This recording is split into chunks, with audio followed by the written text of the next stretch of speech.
Meeting started.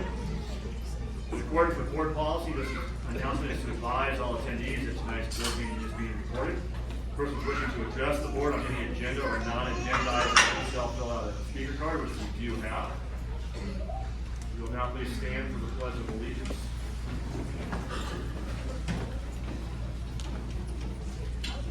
Sharon, so please lead us.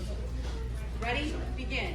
I pledge allegiance to the flag of the United States of America and to the republic for which it stands, one nation, under God, indivisible, with liberty and justice for all.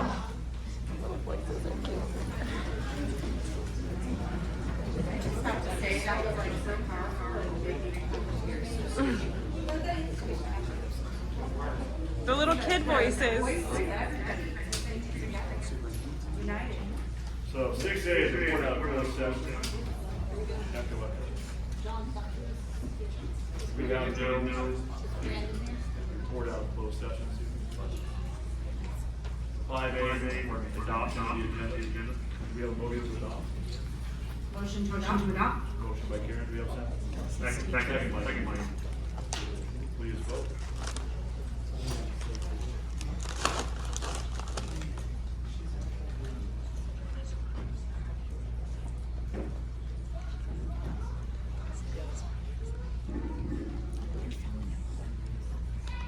We're getting IT for the.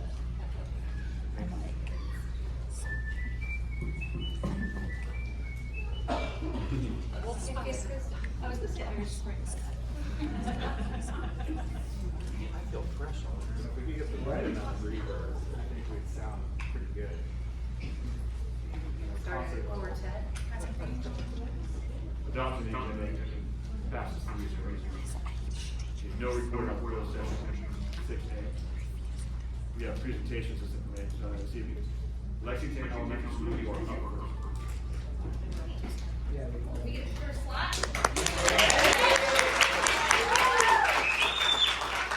Hi everybody, I'm Wesley. I'm the principal at Lexington Elementary. Anybody been to Lexington? Alright, so we are right down the street. Just to tell you a little bit about Lex, we are the leopards, hence my pants this evening. We have around 832 kiddos. We're a very diverse community. We're Title I. We have about 16% of our students who are English language learners, and of those 60%, 20% are newcomers. So only 2 years in the country. We are very, very loud. We are proud of our diversity. I do have a video to highlight some of the things that are going on at Lexington. Our focus this school year is wellness, social emotional learning, and literacy. So we're really focusing on making sure our leopards are reading. So I just want to hit that video so that you can see all the cool things that we're doing right down the street.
I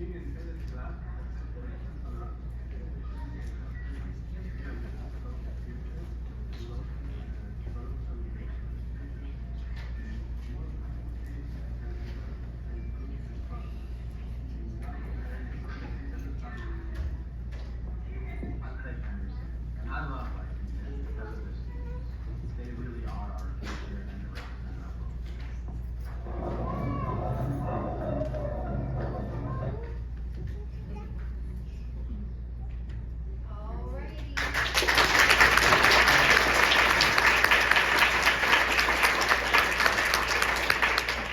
A couple of things that you saw in there most definitely was literacy. You also saw world of work. We like to say leap into your future at Lexington. So LEAP stands for Leopards Engaged in Academic Personalization, and a leap is actually a group of leopards, like a flock of birds or a school of fish.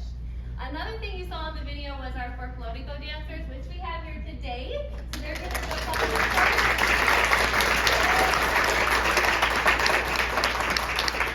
All right, Mrs. Carvajal. Can we speak from over here? Is that fine? Absolutely. Okay, go ahead and stand up. I'm Mrs. Carvajal. I've been teaching in the district for 20 years, and 15 of those years I've been teaching dance. But it's not about me, it's about these kiddos. So they were here, they've been learning presentation literacy. We haven't practiced for 2 weeks, but they're back on it. So today they're going to be dancing a two dance for you. And the more clapping and woohoos that you do for them, the better they will dance for you. Let me fix a hat and they'll get started.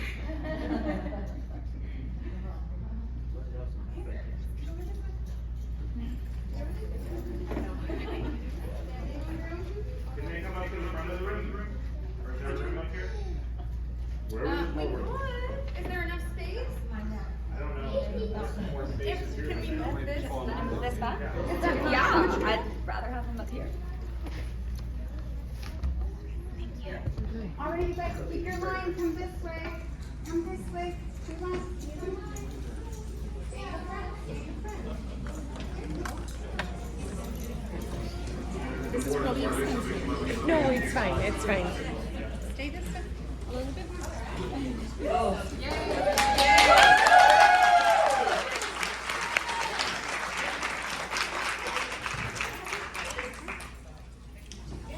Forward, step forward, step forward.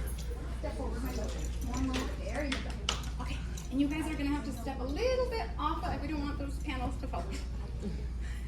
Okay, use your space. Switch it up. There you go. Okay. All right. I think that works.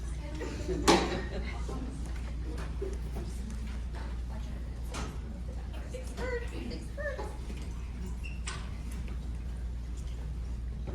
Let me know when you hit play. We're good to go.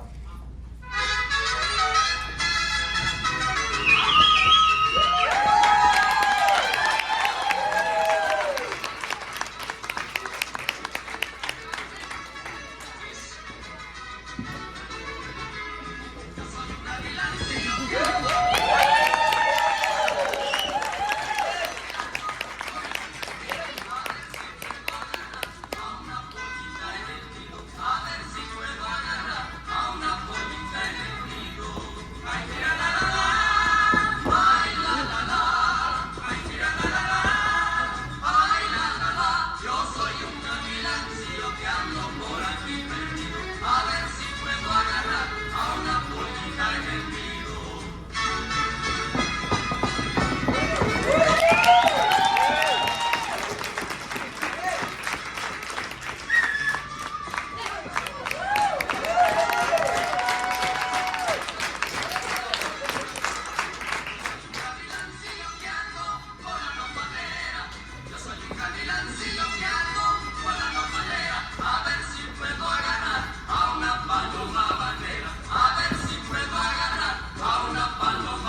All right, we absolutely love our leopards at Lexington Elementary.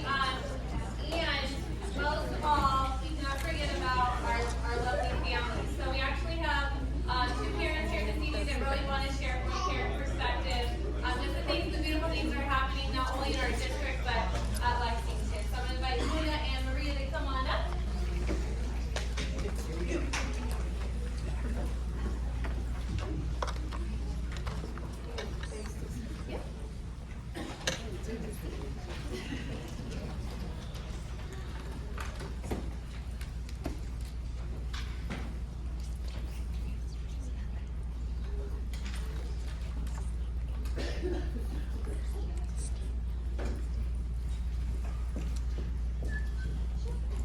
Good evening. Board members, Mr. Disciplinary and Examiner. My name is Maria Carrasco, and I will do my best to respect the 3 minutes. For the past 7 years, my family and I have been part of Lexington Elementary Committee, with a son now in 9th grade, another in 7th MMS, a 3rd grader, and a classified 5th grader. Ma'am, sorry to interrupt. Would you mind just talking to us into that microphone? Because I can't hear the words because it's. no, just Because it's echoing, right? Yeah, it's echoing, yeah. use your You dad. sound great, Maria. Yeah, you sound good. It's just the microphone, right? Yeah, it's not helping me. All right. And they're working on trying to fix it. Está bueno. For the past 7 years, my family and I have been part of Lexington Elementary Community. With a son now in 9th grade, another in MMS 7th grade, and a 3rd grader, and a reclassified 5th grader, I witnessed the dedication of Lexington team firsthand. Every teacher has been welcoming, competitive, and dedicated to our children's successful. From Ms. Welch to Ms. Nargis to the front desk staff, our rivals, helping principals, counselors, and custodians. Everyone volunteers to create a positive environment. Our volunteers, including Sarai, Norma, Lucy, alongside many parents, enhance our school community. We have food pantry volunteers who are very grateful. We are very grateful for. Thanks to Ms. Nargis' encouragement, many parents are actively involved in various school activities and workshops. Lexington teachers and staff keep us well informed through flyers and Parent Square. Through workshops, field trips, and events like Coffee with the Principal and Parent-Teacher Appreciation Day, Lexington ensures a strong parent-school partnership. Let's not forget about the parent education field trips on Saturdays with the Earth Discovery Institute. During the pandemic, the commitment of volunteers such as Rosemary, Miss Emma, Miss Abby, alongside with the recitals of teachers, particularly our 5th grade team, was truly remarkable and deeply touched my heart. Despite the challenges, the teachers and staff preserved, ensuring a memorable 5th grade promotion ceremony for our students. In my 7th Years here, Ms. Nargis' support has been invaluable. Invaluable. She has empowered me to take on various roles, from school site council to PTA and many more. Thanks to all the effort of Lexington team, parent involvement is very greatly benefit our children. Thank you for all your time and for the opportunity to express my gratitude.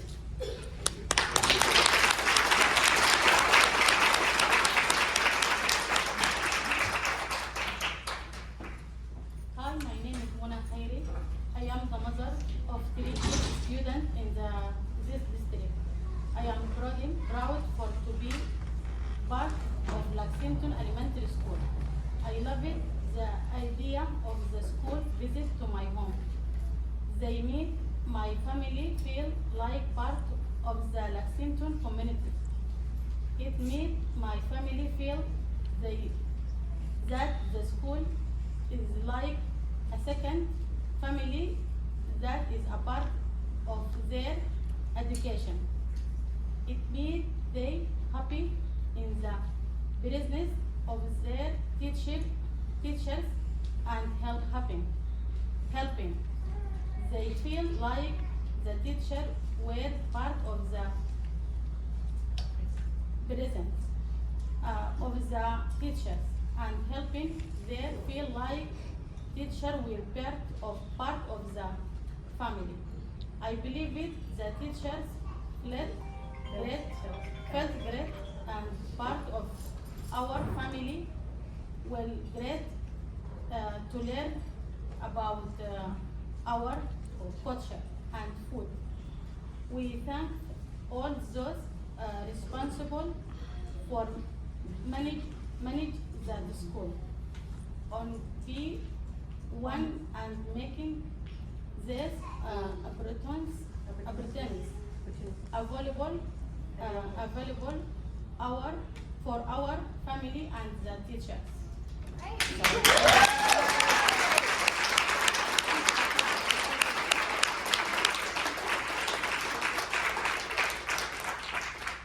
Alrighty, just on behalf of the Lexington families and students and team, just thank you to the board and cabinet for inviting us this evening. We're truly grateful to be a part of the Cajon Valley community, and we just love everybody. And we have buntinis to share. Okay, that's it for Lexington. I'm bringing it up to you, Mr. Miller. There you go.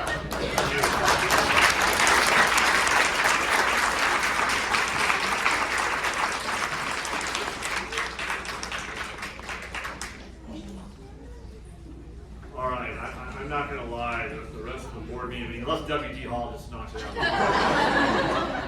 You know, gotta have something to follow there. All right, WD Hall, please come on.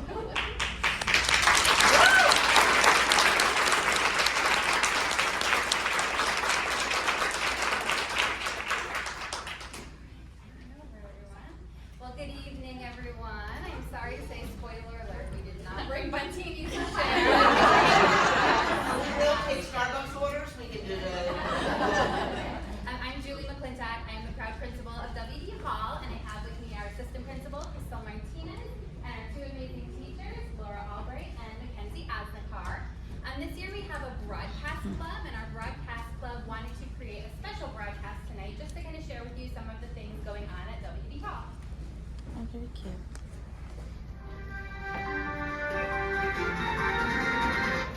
Good morning and welcome to Hall Guide TV News. I'm Maria. And I'm Sarah. Today we have a special broadcast highlighting the amazing events happening here at WD Hall. Let's take a look. We're here right now making a difference. It starts with us. Weight of social expectations lifted with each powerful repetition. Come back to us. By being kind and invite kindness in return. Thank you. Guess what, Maria? One of our TED Talks has made it to the district performance in May. Congratulations to Addie and Bristol. We are so proud of you. Our students excel not just as great speakers, but also as incredible athletes. Check out this fantastic video that highlights the community here at Hall.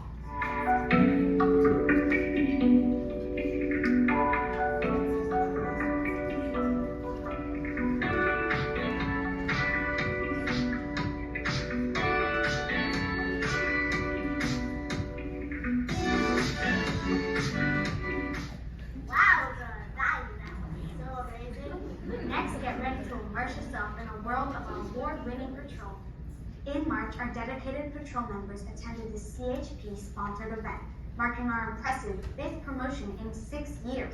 Remarkably, our patrol has achieved the rank of colonel 3 times during this period. This year, our Captain Isaiah was promoted to the rank of major. We remain committed to enhancing the excellence of our patrol and ensuring the safety of our campus. We love keeping our students safe. Following that, our 5th graders had the opportunity to visit this town. Does Hall get any better? Yes, it does, Sarah. Let's take a look at this recap of our 5th grade field trip.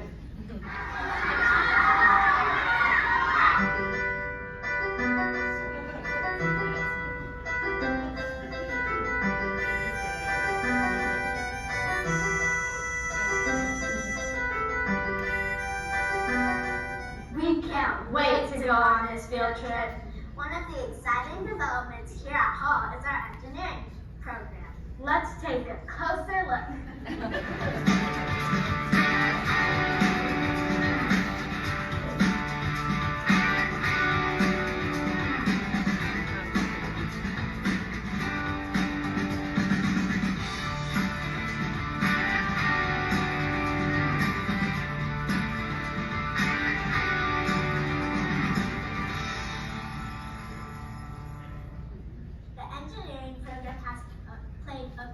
Role in fostering my creativity and allowing to excel in designing. Not only do our students adore Hall, but we also have some parents who would like to share their perspectives on Talk with a Parent Hawk. Lifelong, values in our kids, the respect, the integrity, the uplifting. WD Hall, pushes these kids to excel, to do things that I never thought imaginable. I am so excited to talk about WD Hall. My son came over from Bostonia when it closed. It was like coming home. The teachers and staff were so welcoming. We were lucky to have some of our own teachers move with us. I have seen all of my sons succeed through the nurturing and guidance from the teachers here at Hall. One example is my middle son, Alexander. He worked the talent show as a stagehand and realized what he wanted to do with his life. He is now a senior at Granite and will be furthering his education in the technology field. This was made possible because of teachers going above and beyond to teach and motivate students to fulfill their potential. I am so grateful that my youngest son, a 2nd grader now, will have the same experiences that only WD Hall has to offer. WD Hall, she was a big support for she gave my kids big support as they were like second language. They guide them, help them how to go through school and apply. My son Jeremiah is in the 4th grade and he loves being a Hall Hawk. We feel like we're a community here and we feel like he is respected and is growing in his education. It's a good school. I like it. I love it. I love the staff. I love the teacher. Your sister, your brother, they graduate from here. You will graduate from here. It's amazing.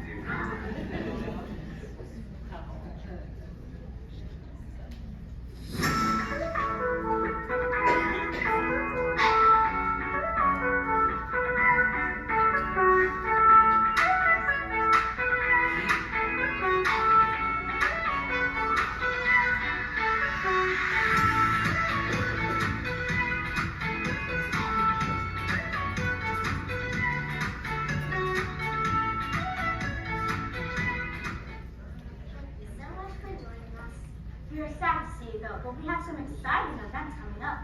These events include Family Bingo Night, the CHP Bike Radio, the Engineering Showcase, and the Amazing Talk Show. Last year, Greenfield's Middle School Auditorium was so packed there's only standing room available. Well, that's all the news we have for you today, Hawks. Remember to make it a great day and all. The choice is yours.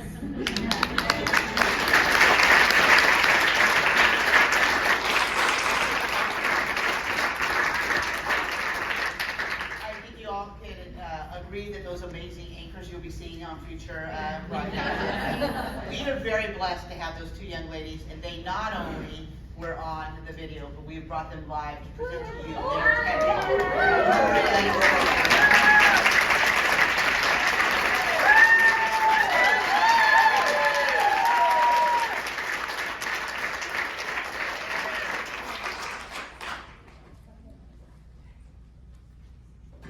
When you think of the term woman, perhaps images of mothers, caretakers, or homemakers come to mind, but their capabilities extend far beyond traditional roles.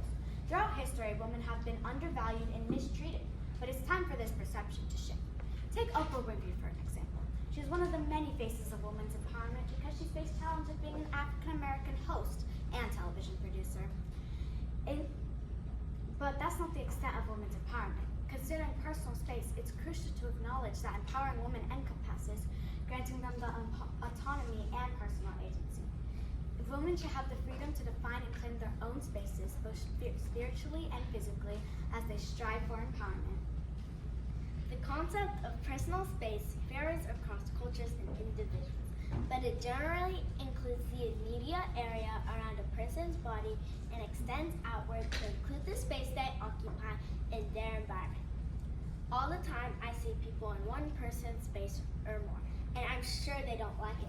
I don't like it either, so I respect people's personal space, but understand. Here's an example. As you can observe, my hair's curly and it tends to puff up. Unfortunately, some individuals touch it without asking, which makes me uncomfortable. So it is important to respect people's personal space as others dislike being touched without permission. In conclusion, the scenario we've explored underscores the critical importance of respecting personal boundaries and empowering women to advocate for themselves. Women should have the freedom to define and claim their own spaces, both spiritually and physically. As women, let us carry forward this message of empowerment and solidarity, ensuring that every woman's voice is heard, valued, and respected in every aspect of society. Thank you.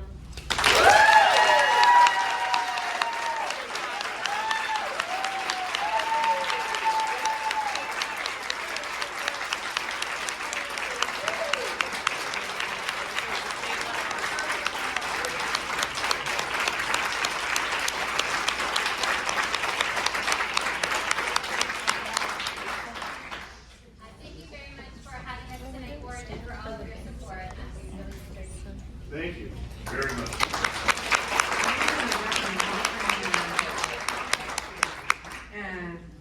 Ask is to maybe have every school have a broadcast that we can hear like that every meeting. I loved it.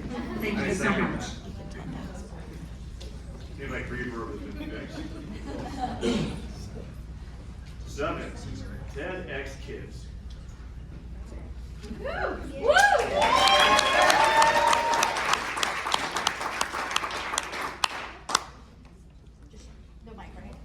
You can try it. They said it might be better.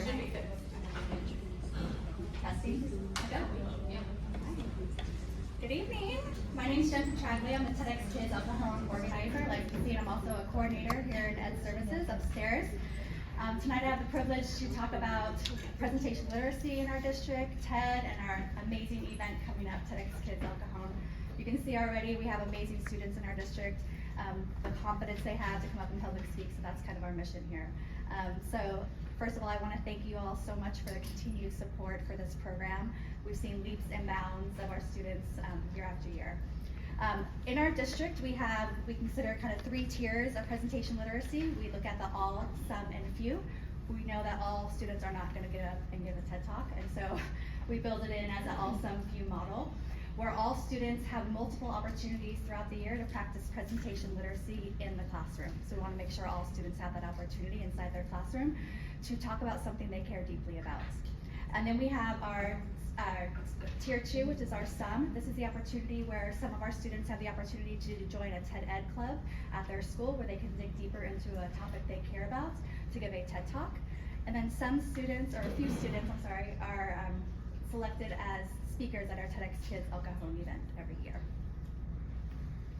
So in our district, we're hoping and expect every student in Cajon Valley has an opportunity to present some form to some form of an audience about something they care deeply about. This could be in a small group, this can be on a video, this could be in front of a class, but the hope is that they are sharing something they care deeply about, not just getting up and talking about a book report or something that we want them to have choice about something they want to talk about. So that's kind of our mission with presentation literacy.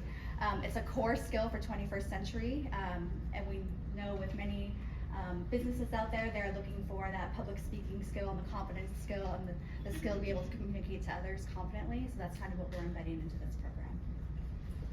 So all students, when is this happening? In the classrooms. So we're doing circles, exhibitions, genius hours where they're choosing a topic they are interested about. We have student ambassadors, SEL discussions, demonstration of learning, WOW presentations where they're talking about their strengths, interests, and values. So there's multiple opportunities during the school day inside classrooms to practice presentation literacy. For our SUM students, our TED Ed program, so this is an opportunity where some students would like to further a topic more, so they stay after school during a club, or it's built in during the school day. But it's an opportunity for students to connect with students in a more global opportunity. It supports students in discovering, developing, and presenting their big ideas. And they have opportunities to talk with other students, not only in our community or their classrooms, but around the world. So that cultural awareness is built in. Here's our 21st century skills that are covered, deeply embedded into our literacy program as well. Reading, writing, listening, speaking, all the standards are implemented in there. With a big emphasis on confidence. You see with our young ladies that just presented, the confidence exudes. So we are developing that within our students. And then just showing empathy towards others. We can see, we know we have such a diverse culture, so for them to sit down and listen to others' experiences, it just builds in empathy within our students. So our TED Ed programs are built in within the in-class curriculums during ELA or elective classes, before and after school, and some of our advisory classes are building this in during their program. It's built in, our curriculum has 3 different parts. They discover what good ideas are. The middle part, develop, this is where they're really digging into the literacy piece with research and developing their talk, and then sharing their idea out to a bigger audience. We currently have 22 school sites that have a TED Ed club, so this is a huge win for us, huge success, where we have students, hundreds and hundreds of students, given this opportunity to dig in and really research and develop an idea that they want to share with others. Here's our schools. Each of our schools have an opportunity to do a site event, and it's open to the community, parents, families come, but at the end of, usually about this time of year during the spring, they have developed their talk, so this is where they come up and give their TED Talk to a wider audience. We also have the opportunity to have community events, so we invite our students out. We have many opportunities where the community invites us out, Parkway Plaza invites us out. We just got back from Snapdragon for the STEM Festival, so there's many opportunities outside in the community for our students to go out and give their talks as well. We actually have, last year we were at Petco, and we were on the dugout stage at Petco Park, so that's pretty cool. And then we have our tier 3. So a few of our students are then selected for the TEDx Kids of Cajon event every single year. These are students who are interested in giving their talk more on a global stage. So our TED Ed program is more within our community. On a global stage, this is open to, we have, this year we're gonna have districts from all around California come and see our events. So you can see that it's gonna be a lot more open for our students to get their ideas out to a more global audience.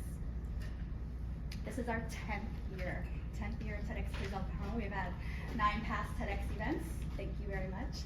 We've had a total of 198 past TEDx speakers, which I still keep in touch with today. They've gone on past this event to so many more further opportunities, speaking at conferences, getting books written about them. So it's not just this event alone, but there's many opportunities outside of this. And then our event is special because we focus on elementary students only. We do go up to 12th grade, so we've had students from kindergarten all the way to 12th grade in our TEDx events. So really excited about that. Another thing that's special about this is it's not just like a Cajon Valley event, it's a community event where we really bring in community volunteers. The community gets involved, the city gets involved, so it's a way for us to have our city wrap our arms around our students and show them all of our support. We've even had dogs come and support our students. So it's a great way to bring the community in and show everybody how special our kids are. And we have an amazing outdoor experience at the event where we have hands-on activities. We bring in more performances. It's kind of more STEM-ish related, so it's a way to bring in our STEM piece to our event as well. Lots and lots of local student art is represented at our event. This year's events, our theme is In Our Era. Any Taylor Swift fans? Taylor Swift fans? Okay. Jenny just Mr. Miller. Shake it off, shake it off. So I surveyed over 3,000 of our students. What are you into these days? We want this to be their event. Taylor Swift all over the place. Okay, we gotta think of theme here. In our era, we just figured we need to celebrate our last 10 years. It's a huge celebration this year, so we wanna look at our past and where we've been, and then looking forward to what's the era that our kids are in these days. So we're gonna be hearing a lot with what's going on with them and what era they're in at this year's events.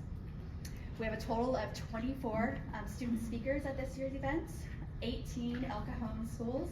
We have 2 speakers from Granite High School, and the rest are from Cajon Valley, our school district. So pretty excited about that. Topics range, oh my gosh, positive self-talk. We have an AI expert out there, so we're gonna hear from them.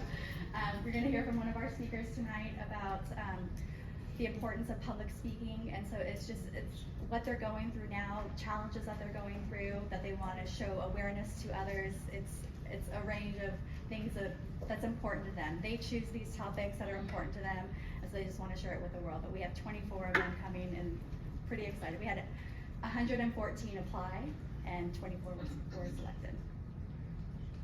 And then additionally, we have 4 student performances going to be on our stage. I'm excited we have Valhalla Marching Band, an award-winning Valhalla Marching Band coming to our event. We never had a marching band before, so that's to be fun. And then just local performers coming to perform on our stage. So this is my invite to everybody. Save the date, May 11th. It's a Saturday. We're going to be at the Magnolia Theater from 9 to 3. Tickets go on sale. It's free, but we want to make sure everybody registers. It's free to everybody who's here. I love that.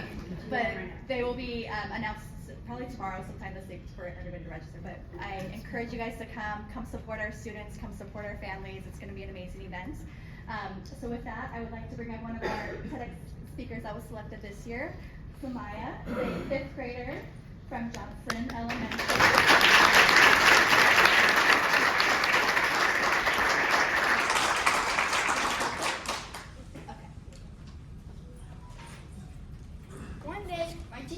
Our class to make an all about me presentation where you teach people about yourself. Then my teacher told us that after we finish it, we will present it in front of our own class. Have you ever made an all about me presentation? Or have been asked to make a presentation? Some kids yelled out, "Yes, let's go," but others looked really nervous. They were whispering, "Oh no, I can't do this." And me, well, I was the second group of kids.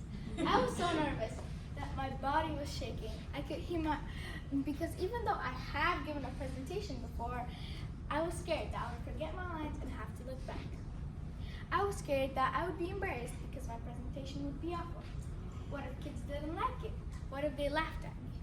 After a few days, I finished my presentation until it was my day to present. I was so anxious, I could hear my heart pounding in my ears. My legs were shaking, and I think I was even a little bit sick. Guess what? I was so nervous that I almost fainted. Just kidding, I did great. I felt so proud after facing my fear of public speaking, and that's why I'm here today, and I promise not to faint. Did you know that people who have stage fright have glossophobia? Glossophobia means that people are terrified of speaking in front of crowds because they fear rejection or embarrassment. Let's take a moment to be honest. How many of you might suffer from glossophobia. I researched about some people's struggles. I read about a person that only needed one public speaking class to graduate with a degree on psychology. They said they would rather quit than take a class on psychology, on public speaking. Now you might be asking, why is public speaking even important? It would be way easier to get rid of it altogether. Communication is important for work, life, and just living. Yet, public speaking is the most dreaded forms of communication. I sent out the survey to all the 4th and 5th graders at my school. 101 students responded, and of those students, 34% said that they are terrified of public speaking, and 40% said that they feel so-so about it. I used to live in Afghanistan, and to be honest, I didn't know what public speaking was. I didn't have it in school, and I wasn't familiar with it at all. TED Ed helps inspire others. For example, in my TED Ed club, I watched a TED Talk about a girl who talked about plastic straws being bad for the environment. Her talk made me feel sad for the animals, but also made me think of not using plastic straws anymore. Her talk also inspired me to tell others about the dangers of plastic straws. This TED Talk about plastic straws had a ripple effect on many others. This is all thanks to public speaking. Sharing your voice is a superpower because you get to pitch your ideas and boost your confidence and accomplish your dreams. It also helps people because it helps you think of other perspectives. If you're a student in Cajon Valley, one way you can learn the superpower is by joining your school's TED Ed Club. TED Ed Club is the best club for people who want to become public speakers and change makers for our schools, community, and even our world. Do you know what TED Ed Club is? TED Ed Club is where you write about the things that you are passionate about. Then you spend a long time getting comfortable with your talk and learning how to be comfortable speaking in front of an audience. 2 years ago, I moved to USA and I didn't know any English. Being in my TED Ed Club helped me improve my English through listening to TED Talks and practicing my TED Talk. I hope my talk inspires you to overcome your fears, whether it's public speaking, the fear of failure, the fear of judgment, or having no confidence in yourself. Maybe my talk will have a ripple effect on all of you.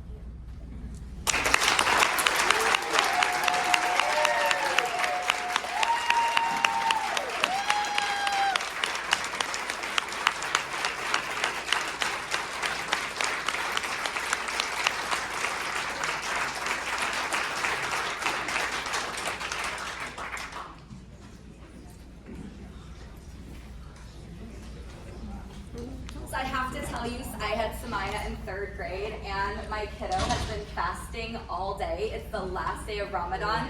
She hasn't eaten, she hasn't had a sip of water, and it is just incredible. Good job.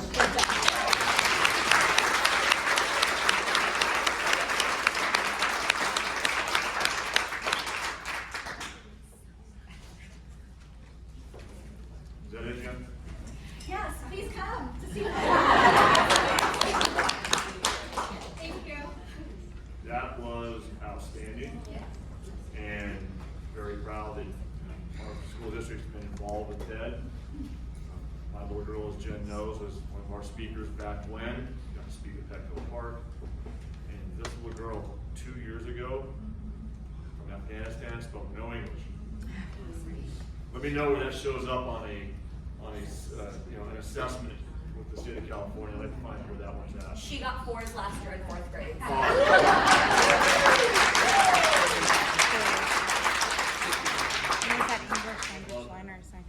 All right, governing board vacancy, 7D. So, this is a discussion. The vacancy is to be discussed in open session, which is where we're at. Anthony and I set the agenda last week. I just wanted to have a couple of quick discussions about what it's going to look like when we have our special meeting on the 22nd. We have a list of candidate interview questions that have been suggested by the CSBA. And you have that on in your folder? Oh, is it in the folder? Yeah. All right. I didn't have to take the attorney's copy. Did not. Thank goodness. So, All right. now each board member certainly can ask questions that are pertaining to the vacancy. CSBA gives some suggestions. What I'm going to do is I'm going to turn it over, Anthony, if you want to roll through just a couple of the questions so the public knows what we're talking about. Oh, yeah. All right. Suggested candidate interview questions from the California School Board Association. Number one, what do you see as the basic purpose of the public schools? What is the role of the Board of Trustees in the fulfillment of that purpose? Number two, what are you proud of in this district? What would you like to accomplish as a board member? Which is your highest priority and why? Notice how they're not just one-liners. They're compound questions. Yes. So it's not just one, it's three. Yeah, 3 questions in one there. Do you want me to continue? Yeah, absolutely. Roll through like to 4 or 5, and Karen, you want to pick up from there? All right. 3, as a trustee, what do you see as your primary, did I just read number 3? Yep. Number 4, describe a good board meeting. What are the objectives of a good board meeting?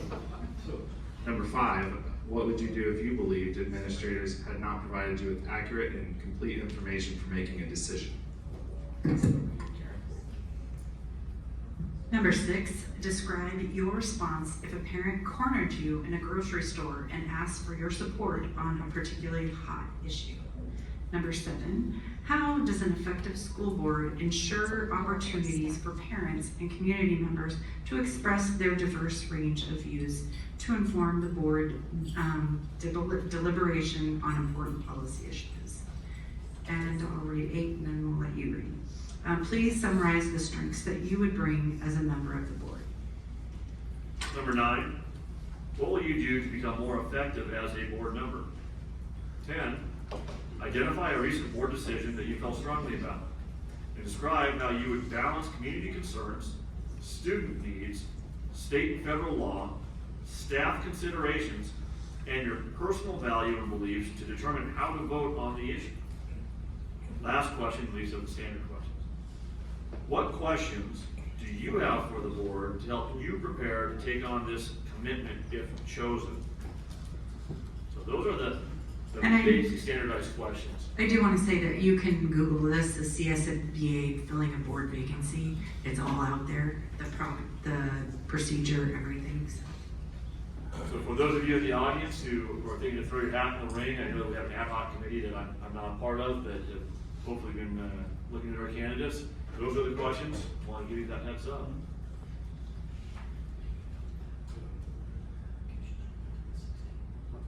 I've been advised to make sure you're aware that applications are open until the 16th. So if you haven't applied, but there's an interest in the particular area and seat you qualify, please put your application. May I add? Yep. If you want to find out if you live in trustee area 3, if you Google Cajon Valley trustee areas, it will pull up a general map, but you can't get down to the street level data. There's a little link on that page that says web viewer, click to see web viewer of map districts, so you can actually zoom in on trustee area 3 and see, you know, if you're in that area, and the application is on the website. It is, yeah, it is on the website, and it is the candidacy. It tells all the dates, everything that you need to know for when things will be going on. Outstanding. All right, moving now to item 8A, it's a moment of silence. Do we have a moment of silence? Yes, we do. We've received the news that Margaret Verrilli recently passed away. Margaret was part of the Cajon Valley family for more than 25 years. She retired in 2006 as a principal of Rancho San Diego. Please take a moment of silence.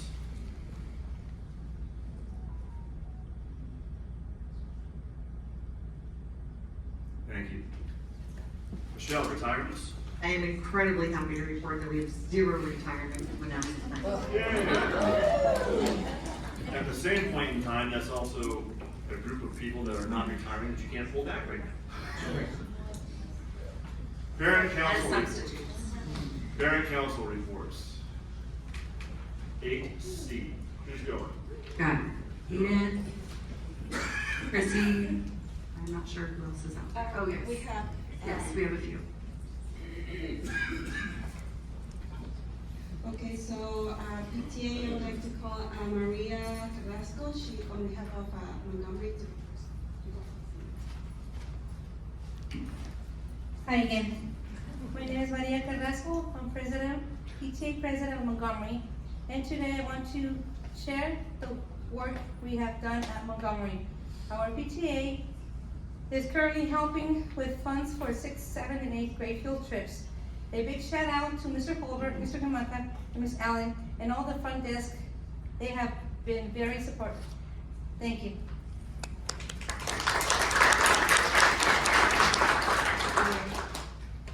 Okay, so good afternoon. Dear board, thank you for having me again. My name is Edith Hernandez and I'm the PTA Council President. I would like to present our Council PTA report for the month of March. As always, we have wonderful things to share. April is National Volunteer Month, and I would like to take a moment to thank all the amazing work that each one of our PTA units is doing around the district.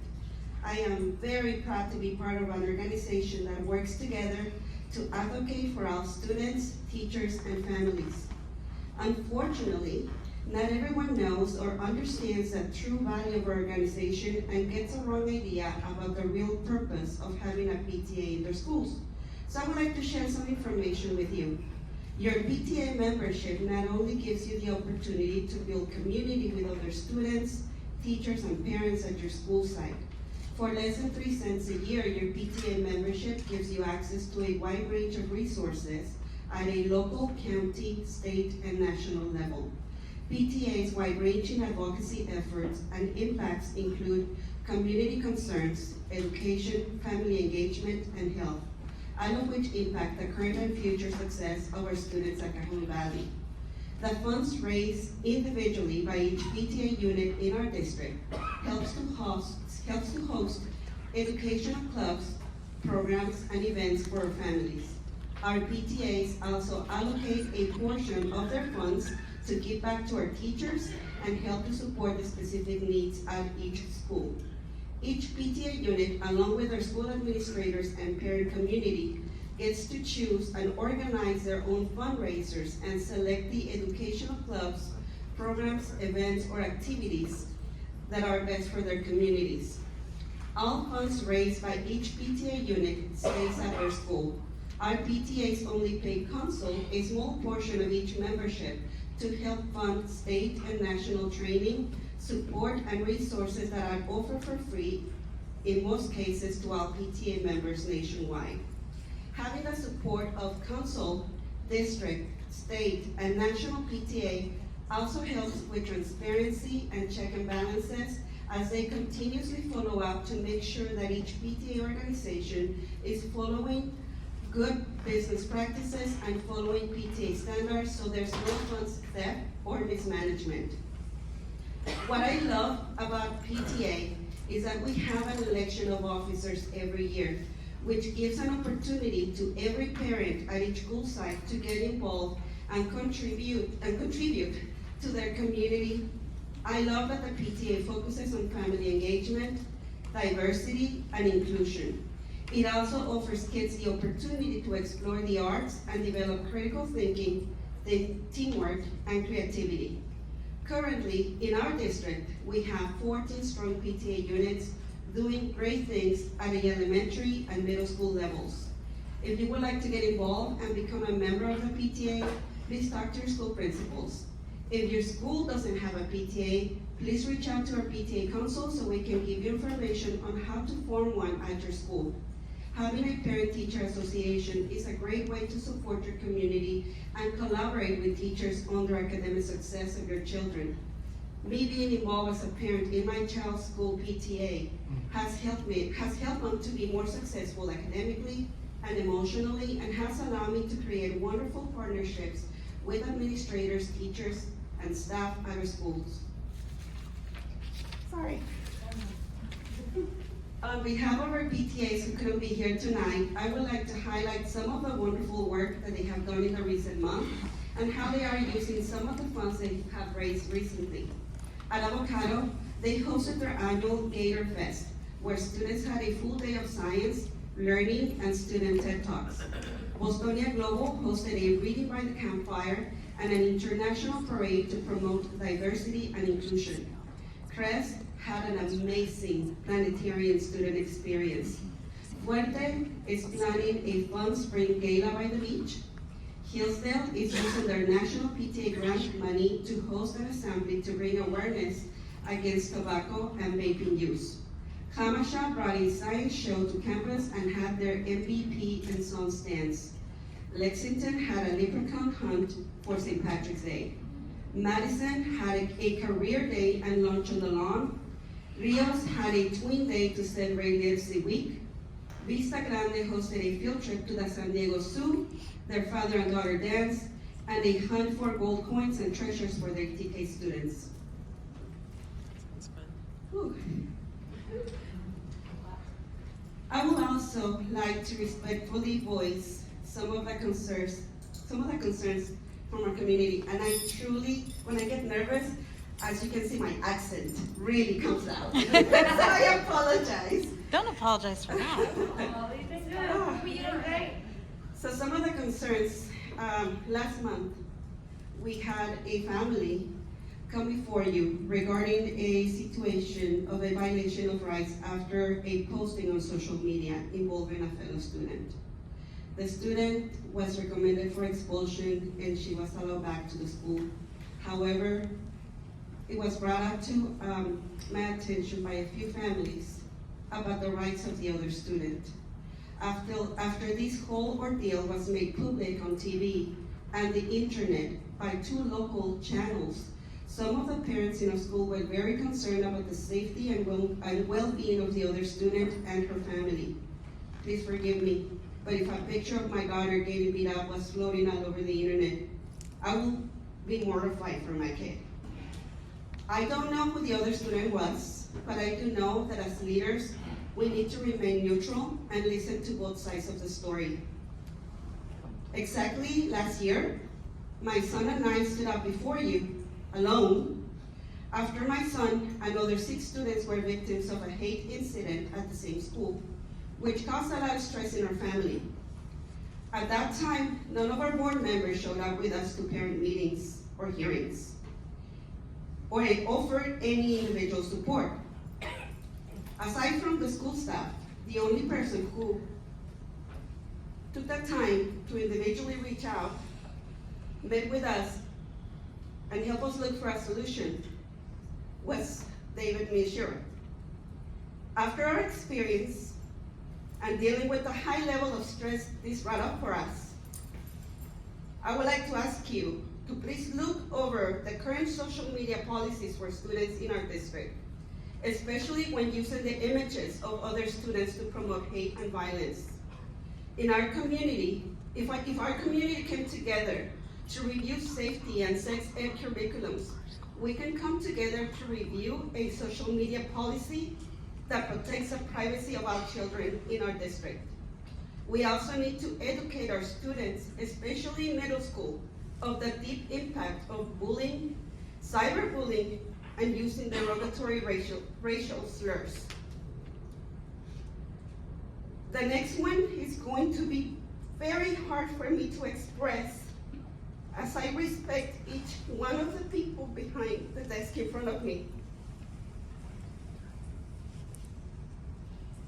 Many of the parents in our community have expressed discontent on the leadership of our school board to the point that they don't feel comfortable attending these meetings due to fear of social media retaliation. With much regret, we have watched disrespect and lack of commitment from some board members. How can we succeed as a community when our leaders don't start meetings on time and come prepared? When they don't respect the public's time discussing their personal differences and irrelevant topics? When our leaders come in and out of the room and are on their phones in the lobby, when important topics are being discussed and voted on?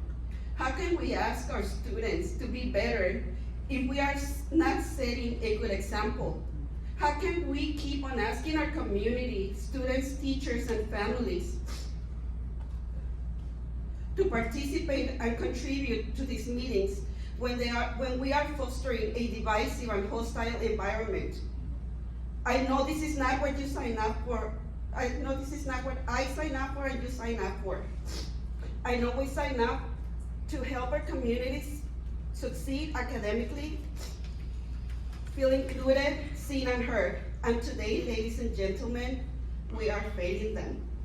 So I would like to beg you to refocus on the success and well-being of our students, schools, teachers, and staff. Please keep politics and personal differences out of this room, and let's focus on education. Let's help teachers by working with families so they can encourage and support their kids at home to help them succeed. Instead of criticizing and focusing on everything that is wrong, let's celebrate all the good things teachers and students are doing in each school. Let's celebrate the fact that a year ago, some students didn't even get an honor roll award, and this year they were proudly walking across the stage getting recognized. Let's celebrate the students and teachers in special ed who every day accomplish something new. Let's celebrate the students who were struggling emotionally but have found a loving way to express themselves through performing arts. Let's celebrate the teachers and students doing great things in sports.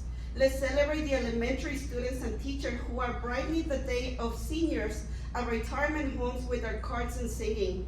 Let's celebrate the students who give back to the community. Let's celebrate the immigrant students who are getting reclassified and families who are learning a new language and doing their best to support their kids at home. Let's find better resources and support the students that are homeless, that are struggling with mental health, behavior, and identity issues. Let's give back our families, teachers, and staff their voice so they don't feel afraid or threatened when giving their opinion at parent meetings. Let's focus more and acknowledge our wins and finding ways on how to keep improving in a loving, professional, and respectful way. Every day is a new opportunity to start fresh, give our best, and make our kids and family proud. I know together we can do it. As always, I'm very grateful for the opportunity to work with you and learn with you, and I'm very thankful for everything you do for Cajon Valley. Thank you.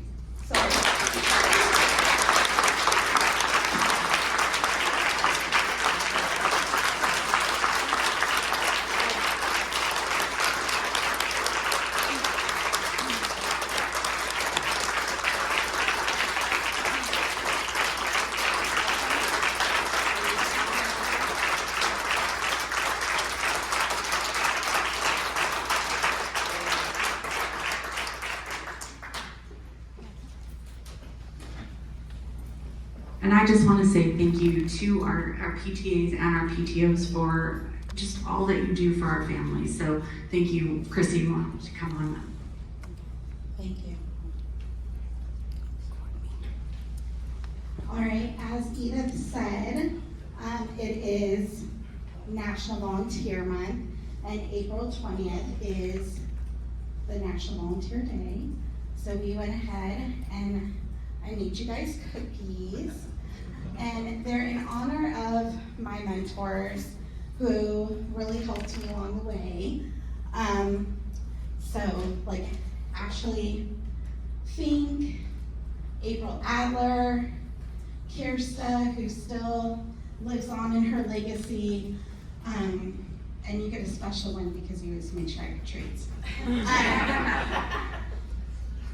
Kirsta was a big mentor of mine. She was the PTO president when I started. Unfortunately, she passed away a few years ago, and I saw her daughters up there in the TEDx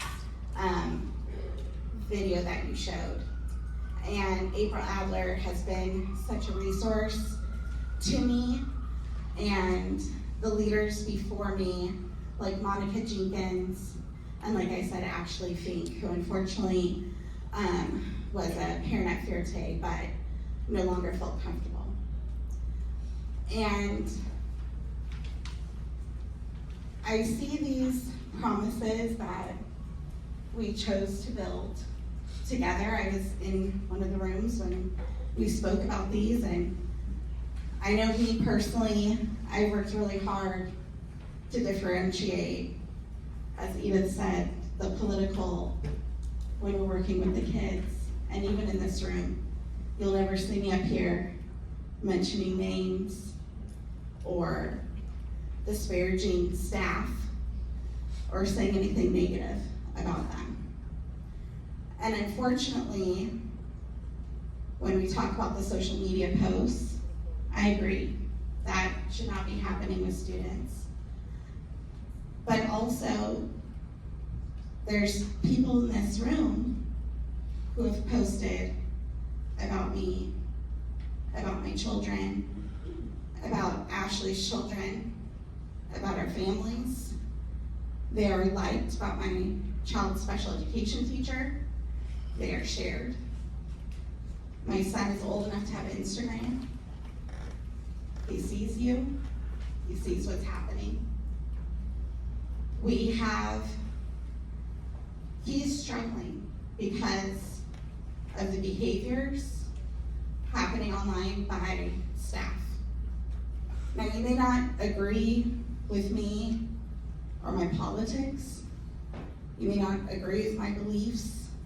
You can post about me all day long. Okay, I don't care. But when you post things about my son's church, about his friends, the Carnivale kids, and say malicious, maligning, disgusting things about children online, and you share it and you like it and it's fun with your friends, our kids are seeing it, they're watching it, their parents are watching it, and it's not living up to this. It's not living up to what Edith wants. It's not living up to what I want. And if you want it not to be parents versus teachers, which is getting really close to that, then it needs to stop at the kids, period. Stop posting about them. Stop posting about their parents. Stop posting about their church. And I see some people laughing and some people looking surprised, and there's reason for that. But if you check out things like our schools, San Diego, East County, and we are screen recording everything for that, and you see what they've said about our kids' staff members here, which we've reported. I've reported it to my principal. We've reported it to upper staff. Chrissy. And nothing's been done. Chrissy, I don't want to get off because your comments are very important, but they don't seem to follow with the PTO report. Well, it is. And to talk to us too. Right, if you could, you need to address the board, please. Okay. So when you post things about being Nazis and stuff, which I know you apologize for, that narrative is still out there. And you still continue that. You can. This is not a PTO report, Chrissy. It is because you're running parent leaders out of schools. Chrissy, You're making it uncomfortable and you're validating it with staff I really by don't allowing want to it to argue, happen. but just You're allowing it to happen. definitely disagree. Your behavior allows it to happen. And the silence is very disgusting. How can one speak about social media? Yeah, it's like you guys can post on social media about parents and children, and Chrissy, the report's done. you Thank choose not We to. do have public participation. I believe you pulled it forward. Continue at that point. We will now go into public participation. That's 8B. Scott, you're first. Chrissy, you are second, unless you want to go first because you're on the roll. I'll give you that opportunity. I will give you that to continue. Will Chrissy go first? Scott, please take second. If you'll stand behind her. Sheree, if you'll please stand behind her, or stand behind Scott. Those are the three, and then Eric Salter will be the fourth speaker.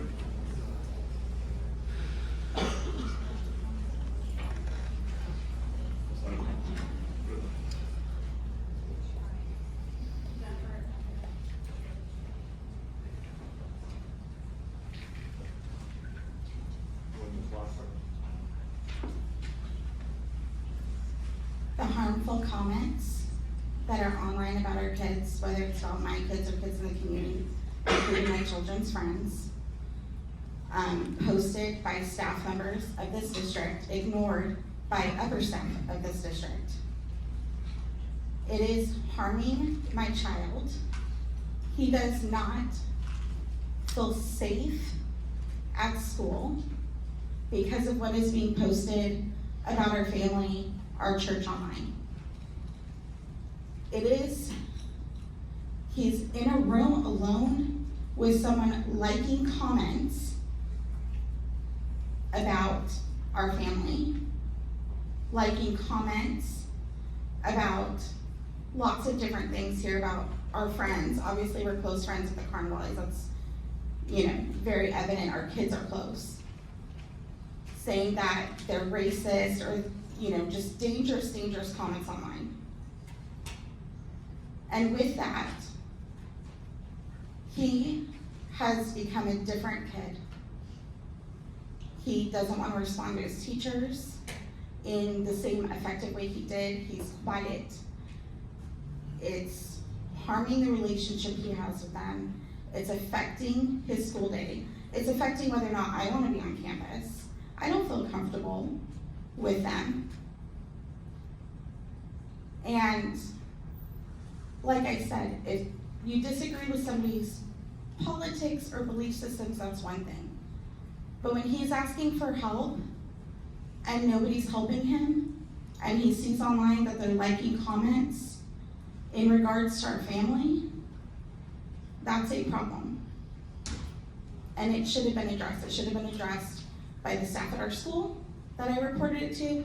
It should have been responded to by cabinet. Karen did respond briefly, but nothing was done. Thank you.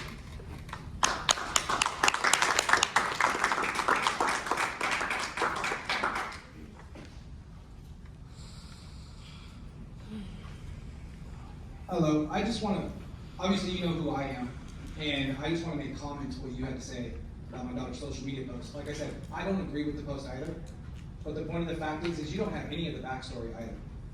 We don't have any of the backstory that this girl that she defended herself against already got into 2 prior fights with 2 of her friends and targeted her. Please address to the board. She'll hear you, but please address to the board. Hey, she cited my comment, so I can speak to her, thank you.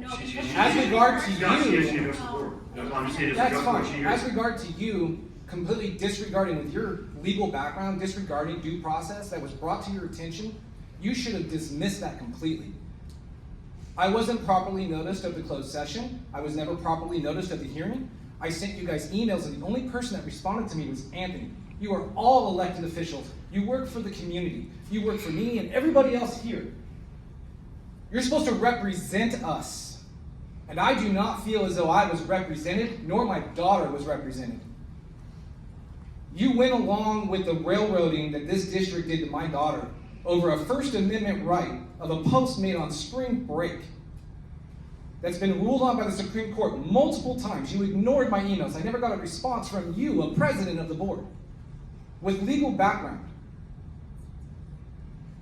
And even when I came in and publicly spoke before you guys went to closed session, which by the way, wasn't recorded, I don't know why. That should be recording. If someone's publicly speaking before you guys go to closed session, that should be recorded. It's public. And when I requested those videos, the official videos, it's not included. I made public comment before you went to closed session that I wasn't properly noticed given my due process rights. I even read the education code to you, and you completely disregarded it. And you guys went along with railroading my kid.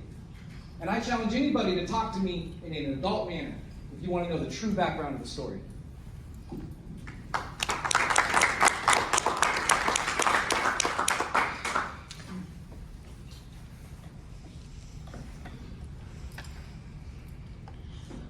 Good evening.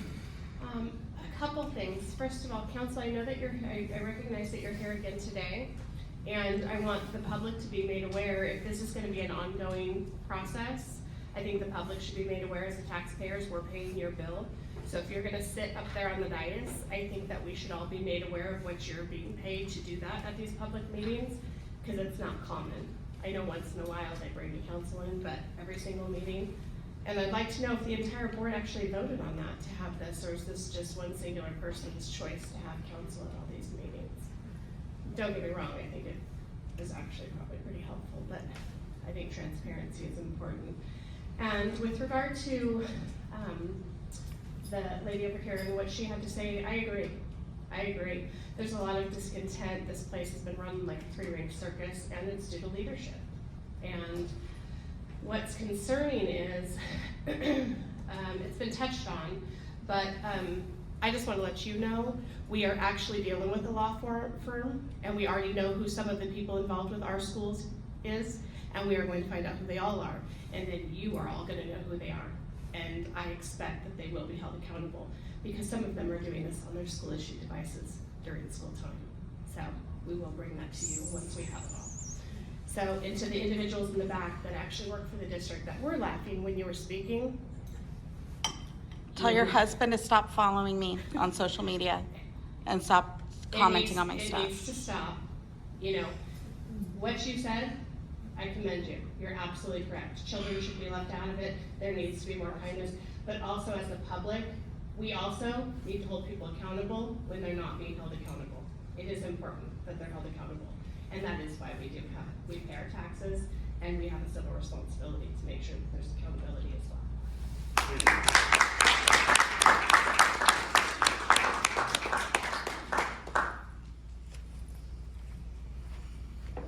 Good evening, Board President Miller, board members, school staff, and CVUSD community, parents whose children are students in the Cajon Valley Union School District.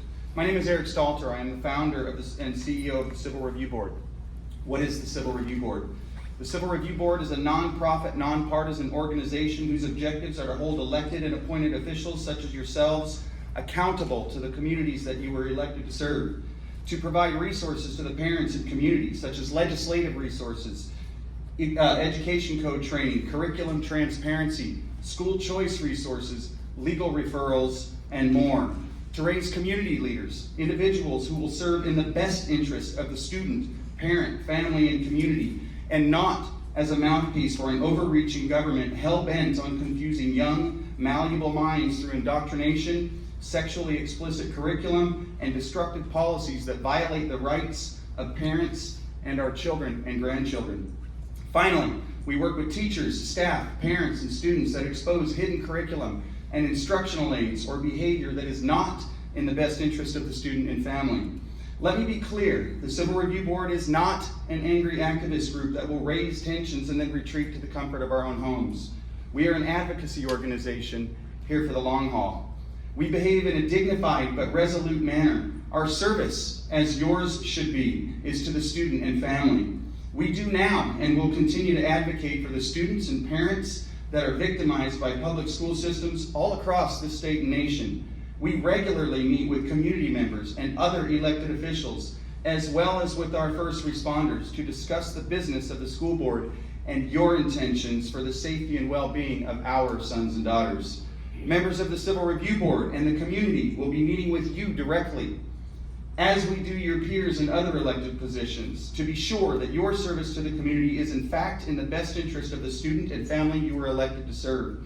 In closing, as I have stated, the Civil Review Board is not an activist group. We are an advocacy group whose intentions are to hold you to account.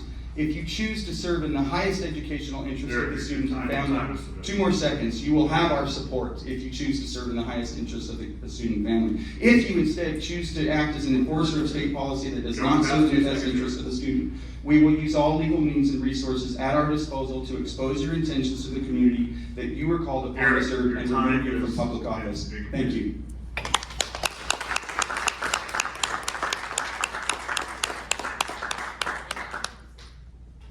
Jennifer, is it Sarar? Yes, it is. Jennifer, do you want to go next? Mary Davis, I'm going to mess this one up. I got Alicia Cifuentes. Pretty good.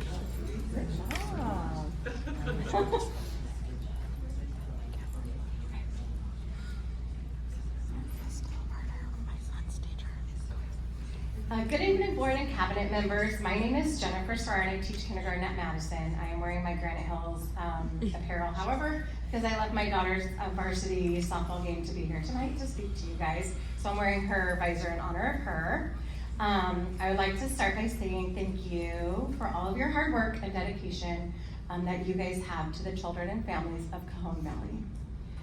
It is through your policies and funding choices that our students can learn and thrive. So thank you. I wanted to take this opportunity to talk about some amazing things that are happening at Madison School.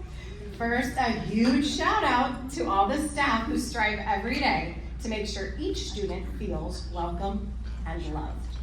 At Madison, literacy matters.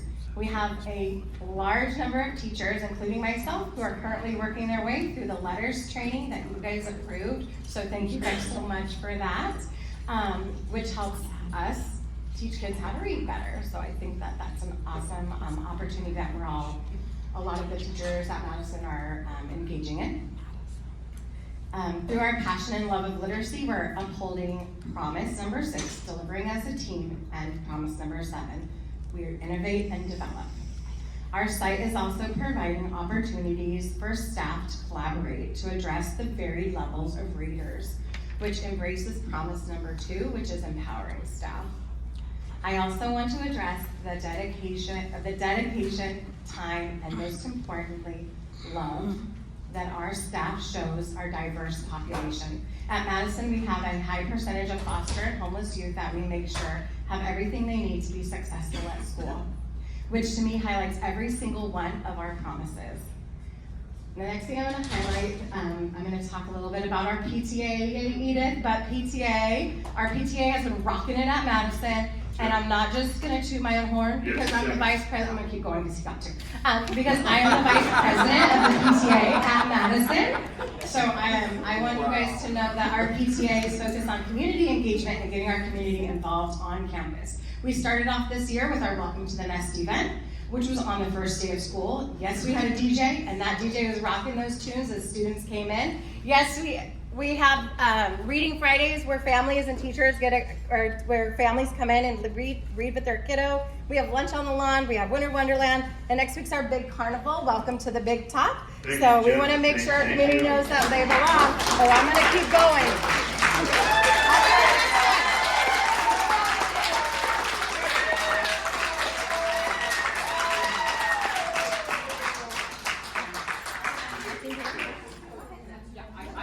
Whoever would like to go next is fine. Hi, my name is Alicia. I've been a Cajon resident for the last many decades. Let's just put it that way so you don't know my age. I have a kid that graduated now last year from CVUSD, and I have a 13-year-old that goes to LCCs. And it just, I don't know what will transpire through the rest of the meeting, but there's a couple of things that I want everybody to know how grateful I am as a community member and a parent. To all the teachers, every single time any of my kids were at the school, I wanted to be a volunteer. I wanted to help those teachers because in my mind, that teacher had my child for 8 hours. That teacher was a parent to my child. During COVID, it was the hardest time. My kids are 10 years apart. So my 21-year-old didn't want to play with my 11-year-old. So we ended up hatching baby chicks. And on her birthday, I asked her, what do you want? Even if I cannot afford it, I can call family and they can pitch in. And now we have Amazon. And she said, anything? And I said, yes, anything. I want to go back to school. I want to be with my friends. Can you do that? No, I cannot.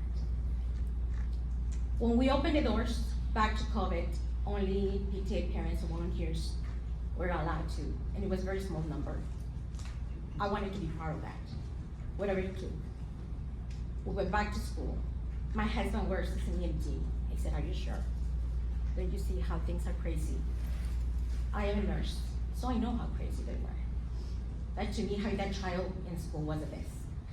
So I just want to leave this behind because I don't have 20 more seconds. Thank you to every single teacher, principal, volunteer, superintendent, people that do the cleaning and the cooking because they made a difference in a child's life. 2, I would like to see that we create an ethical code to use internet. 2022, we have a cyber cop coming to the schools. Edith and I, we were the only ones at LCC. We encouraged that person to come back, and we would call every single family that we knew. Nobody showed up. I begged for that person to come to the church. 25 to 30 parents showed up, and that coordinator said they were not enough. And I said to her, there were more than LCC, and that's the saddest part. It's a new technology, and we have to empower our kids, and we as adults have to be accountable, because we are in charge of guiding those minds. Thank you. Thank you.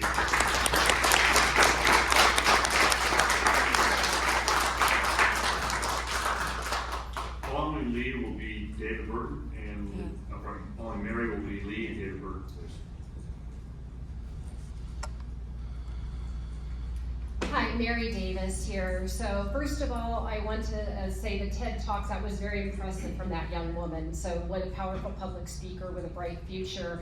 And on that note, though, the TEDx program, you do make your TEDx promotional videos available. I'm asking you to make your board meeting videos available. You should be having a dedicated channel for that. We should not have to come to you and say, Mother, can I have a link to the video, or be resigned to filming it ourselves. So in transparency, you should be doing that. Also reference her performance. She did do an amazing job, and I'm glad to hear that she got all 4s. But again, if we're gonna do public speaking as presentation literacy, that should be a benchmark that's for all students. It should be measured with metrics, and it should be something measurable across the district.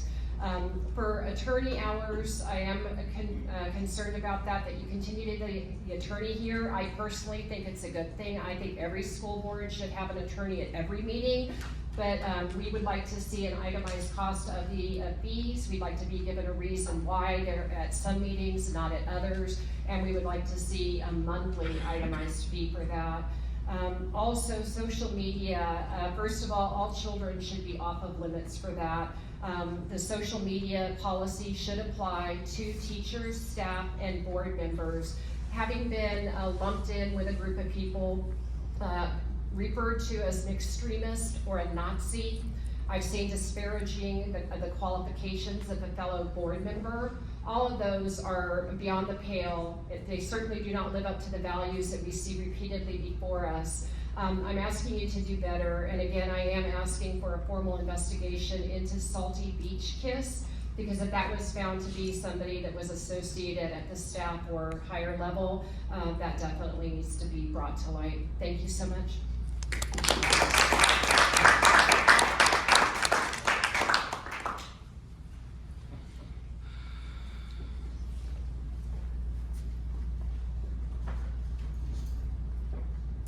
My name is Lee Varallo, and I've been coming to these meetings since last June, and I've gone to all of them except for one when I was sick. And I show up and listen and see what you guys are talking about, and then I always learn something more when I hear the different speakers. And all I have to say tonight is I really hope that you guys will do something about the online bullying that's happening with these kids. It just seems so wrong for the kids, wrong for the parents, and as Edith said, wrong for the whole community. And I just think it's really sad. I hope that you won't let that be put off anymore. Thank you.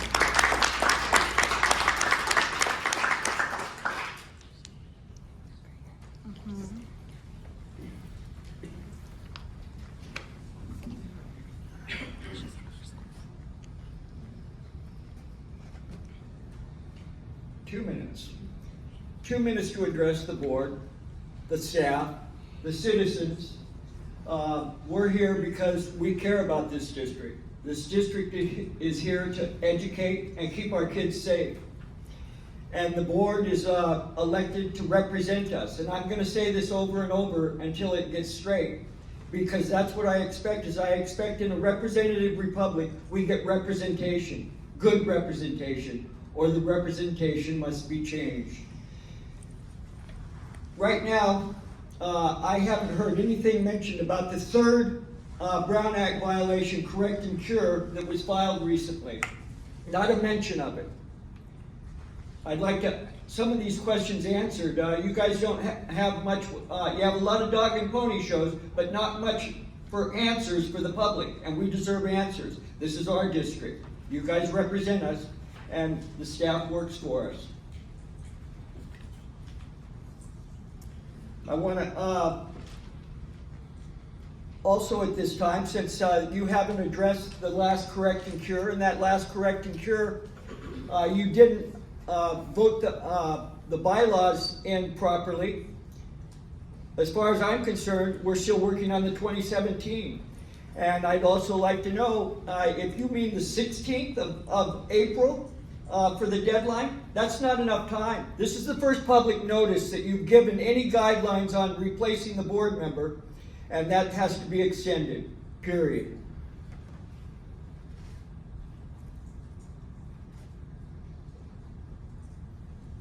And in the interest of fairness, I would like to make sure that you lay out the guidelines for replacing the board members that are missing.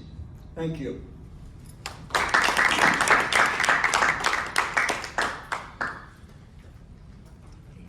CVEA report.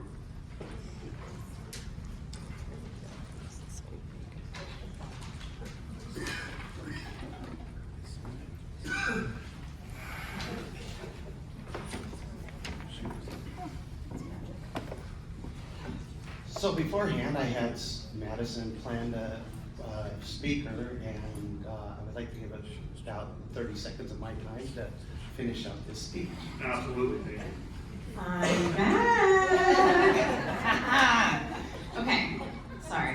What? I quoted. Okay, I talked about the promises earlier and how the staff at Madison every day lives them. But I do think that there is one that we absolutely shine at, and that we just embrace and do so well that I think you guys should know. And that is promise number 8. Every student on campus belongs to all of us. Everyone knows all the students' names. We attend their softball games, soccer games, high school graduations, college graduations, and even adoption ceremonies. Every staff member knows, cares, and supports every single student on campus. Teachers that come to Madison stay at Madison. We don't leave. We have teachers that have worked there 15, 20, 25, 30 plus years, and they've stayed at that school because they love their community so much. The staff members and teachers at Madison are all in, and our nest is truly best.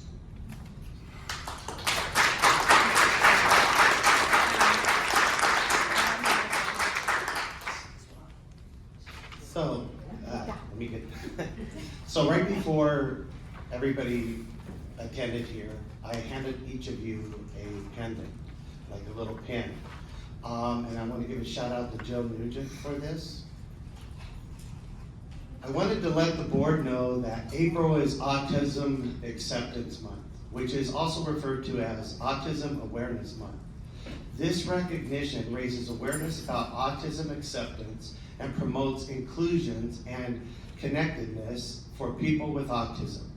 This month allows us a time to celebrate and support those students who are diagnosed on the autism spectrum. This month has some of its origins from Dr. Bernard Remlin, who resided in San Diego. He founded the Autism Society of America, ASA, in 1965. And then in 1967, he founded the Autism Research Institute, the ARI. Years later, in 1988, President Ronald Reagan issued the first proclamation that April would be Autism Awareness Month. In Cajon Valley, we have many students on the autism spectrum. I'd like to give each of you the autism pin to wear this month to honor those students and how we value who they are and the strengths and talents they share. I'm really concerned because this wasn't even brought up yet, and I didn't see anything on the agenda. So I hope you guys take it serious, and I hope you wear the pin. Thank you, Anthony, I appreciate it. Thank you. I see them on. Those kids are amazing. I've worked with them my whole career since I was 18, and they deserve the respect that every student does. So, thank you.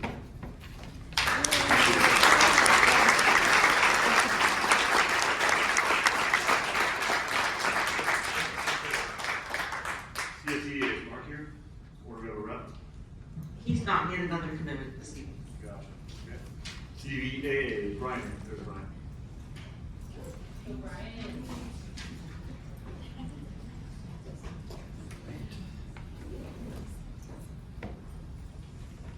All right, good evening, board. Thank you, board members, for allowing the association reports to be moved up earlier in the agenda. Keep us all fresh, although we have to follow some really amazing speakers today. Not to mention the parents that we heard, but our students. As site administrators, we get to hear and experience that every day, and I understand the board doesn't have that opportunity every day. For the jobs, you're doing other work, but that's the magic that we see, and I would say that one of the most important things that we learned tonight is that power of public speaking. And if you had to think of a skill that's going to leverage the outcome for a student on their path to gainful employment, if they're able to do that in front of an audience, imagine what they can do in front of an employer in an interview, and the types of opportunities that they will have compared to students that don't have those opportunities. I actually had a part on my report tonight. I was going to highlight the work of our administrators that have been working hard all year preparing our students for the TEDx event, but in presentation literacy year-long at each site. And we got to see most of that, and most of my comments were reflected in the presentations.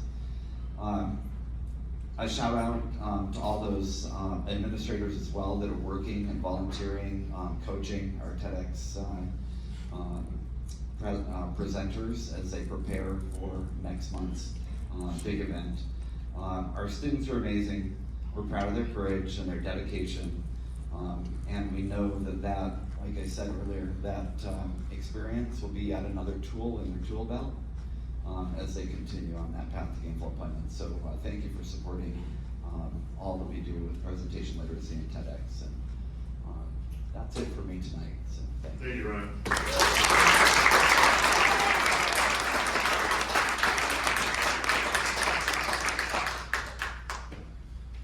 Where we now move to 9A.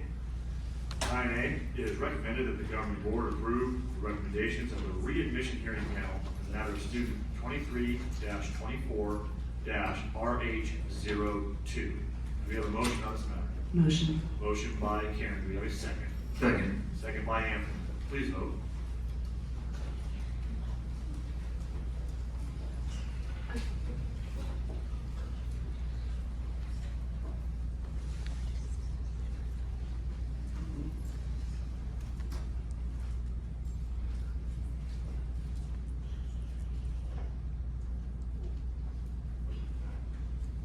Passes 3-0. Moving now to the consent agenda. We do have two speakers on the consent agenda. Mr. Ludwig, I saw him leave. He has left. Mary Davis, please.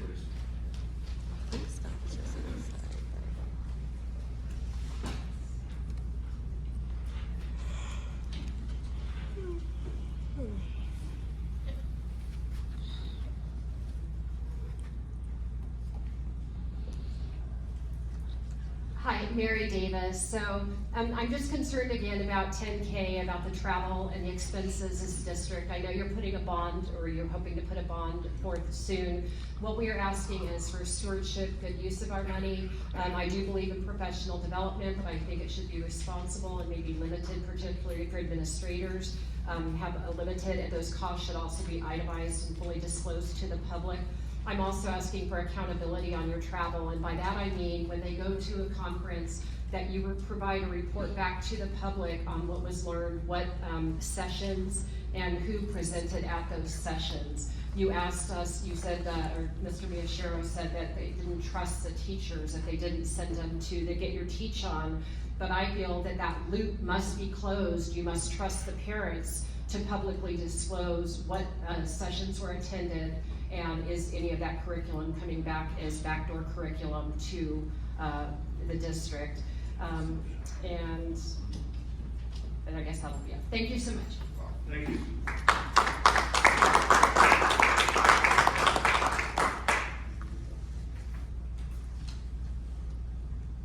With that, board, we do have a consent agenda. We have a motion to adopt the consent agenda. I would like to make one correction to the board meeting minutes.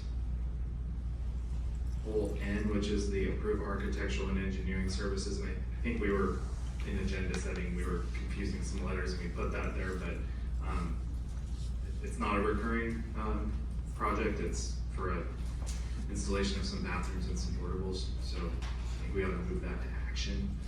Are you talking about minutes, or are you talking about moving the actual item? Oh, so 10B board meeting minutes, I just have a quick correction. 10N, architectural and engineering services, and then on 10K travel and conference, the public comment did remind me when this board approved the Get Your Teach On, we did talk about them coming back and making a presentation to the board. So on approving this one, actually I should just say pull it first and then we'll have the discussion. That's the proper order. So pull 10K, 10N, and then just a quick correction to the board meeting minutes. So let's do the board meeting minutes first, before we have those up. Okay, and then in my board report, there was a word attack was actually tagged, T-A-G-G-E-D. I think there's only one.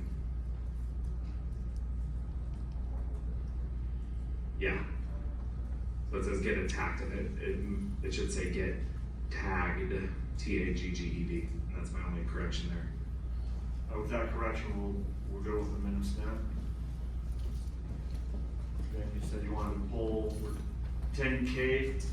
There's a reason why we're pulling 10K. I missed that.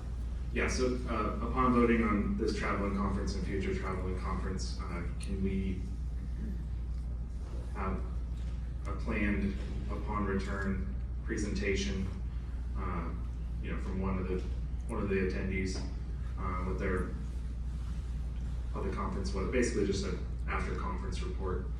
I have no issues with that at all. I think it's a great idea, whether it be done as a public setting or whether it be a report to the board. I don't have an issue with that. I don't think that pulls this particular topic though. I think that we put that on a future agenda. It becomes attached to future, because we can't do this if it's already retroactive. So we can do it for future. And I do remember the Get Your Teach On thing, so we can always make that future agenda item so that we come back and report on that. Okay, yeah, future agenda item, and then voting on this, can we make this our first inaugural? We're voting on yes, and come back with a report, please.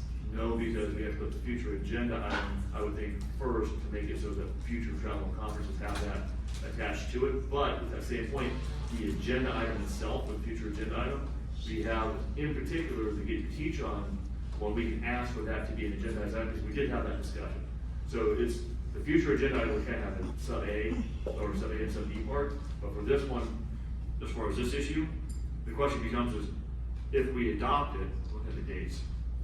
Look at the dates, so we have 6/22, 7/11, 7/15. If we were to adopt it in May, right, as a future agenda item, then yes, the these would then retroactively apply because the conferences haven't happened yet by the time we put the rule in place.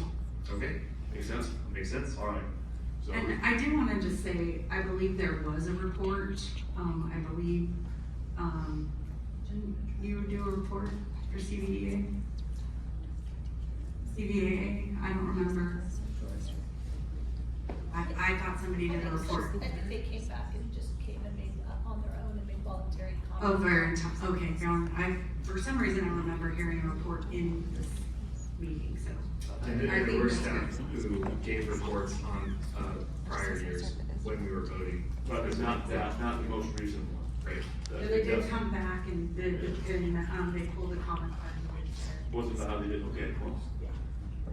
Just they said thank you and they really appreciated it and it was a great time and much needed refreshment. Try to have it in my notes. All right, understood. And then we're gonna pull 10N. We'll vote on that one separately, kind of as a semi-action item. Right. All right, that's what we're gonna do then. So with 10N pulled, and the preface of what our future agenda items are gonna be, please vote, or please have a motion and a second. Karen, did you make the motion initially on the consent? Yes. So Karen made the motion on the consent. Second. Second by Anthony with N being pulled. Please vote.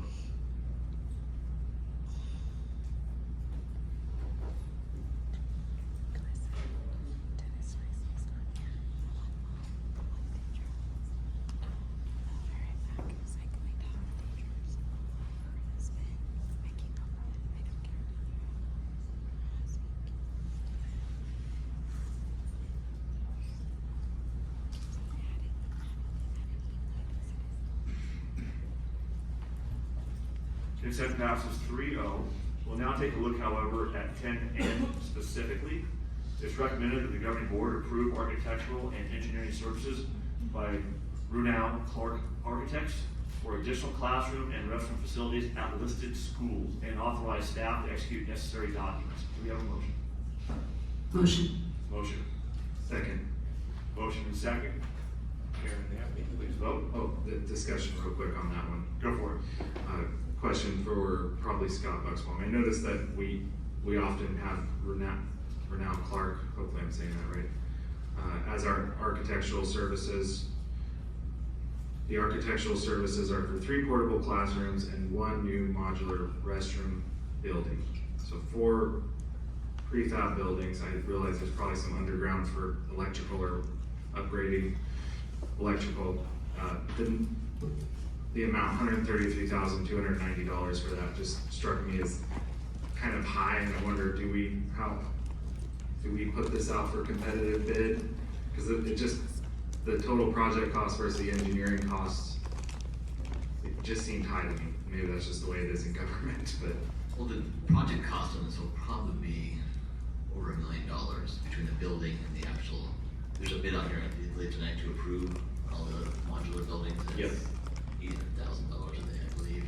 So actually I think it's more than that. But as a relative cost of the total project, it's not out of line. We actually did an RFP process. That's probably a good time, especially looking at a new bond potentially, to do another RFP process. But we actually went through and had about 12 architectural firms submit proposals to us. We interviewed them and then made our selection. The board actually, board of trustees on that committee. We actually shortlisted only 2 or 3 of them. HED, you probably see that one as well. Previous projects is another shortlisted one. They generally do most of our work right now, but given bigger projects potentially down the road, it would be a good idea to do another RFP, sure. But one of the things we look at in the RFP is the cost of their services. And we do get proposals generally from both of those firms to make sure we're in line. So that's not atypical. But I think as a total cost, and this is not just architects, it's any engineers they need to hire. So there is structural, I don't know structural in this case, but any other engineers underneath them that they need to hire are also these fees, because they're like sub-consultants to them. Okay. Yep. Thanks, Scott. It's generally between 5 and 10% probably is the architectural fees in general for a project. Okay. Thank you. We have a first and second. We have the discussion. Anything else? All right, we're going to be an oral vote based upon we pulled it off the consent item. So all in favor, please say yay. Aye. Aye. Aye. Nay. No nays. Moving forward, 3-0. Going to 11A. It's all about A's tonight. It is recommended that the governing board approve this declaration of need for fully qualified educators. Do we have a motion on this matter? Motion, we have a need. Second. First and second, Karen and Anthony. Any additional questions or comments? Please vote.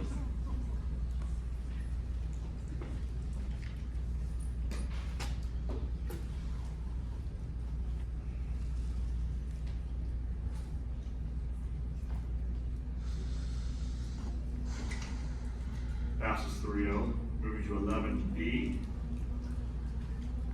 recommended that the governing board approve the declaration of need for fully qualified educators while still in global charter school. Motion? So moved. Moved by Anthony. Second by Karen. Please vote.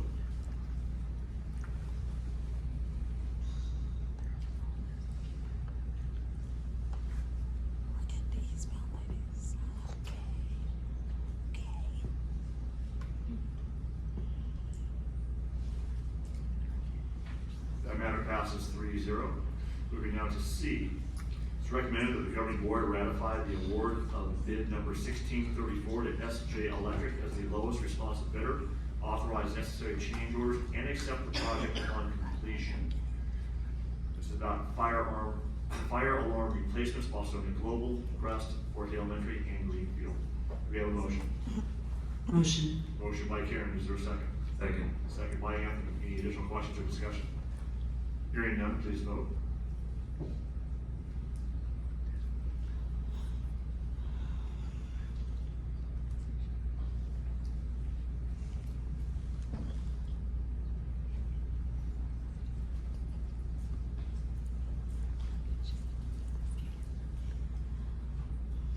Passes 3-0. Next, going to D. It is recommended that the governing board ratify the award of bid number 1635 to Fredericks Electric, Inc. as the lowest responsive bidder, authorize staff to approve necessary change orders subject to ratification, and accept the project upon completion. This is on fire alarm replacements for Lawson Valley, Rios, W.D. Hall Elementary Schools, and Montgomery Middle School. Do we have a motion? So moved. Moved by Anthony. Do we have a second? Second by Karen. Please vote.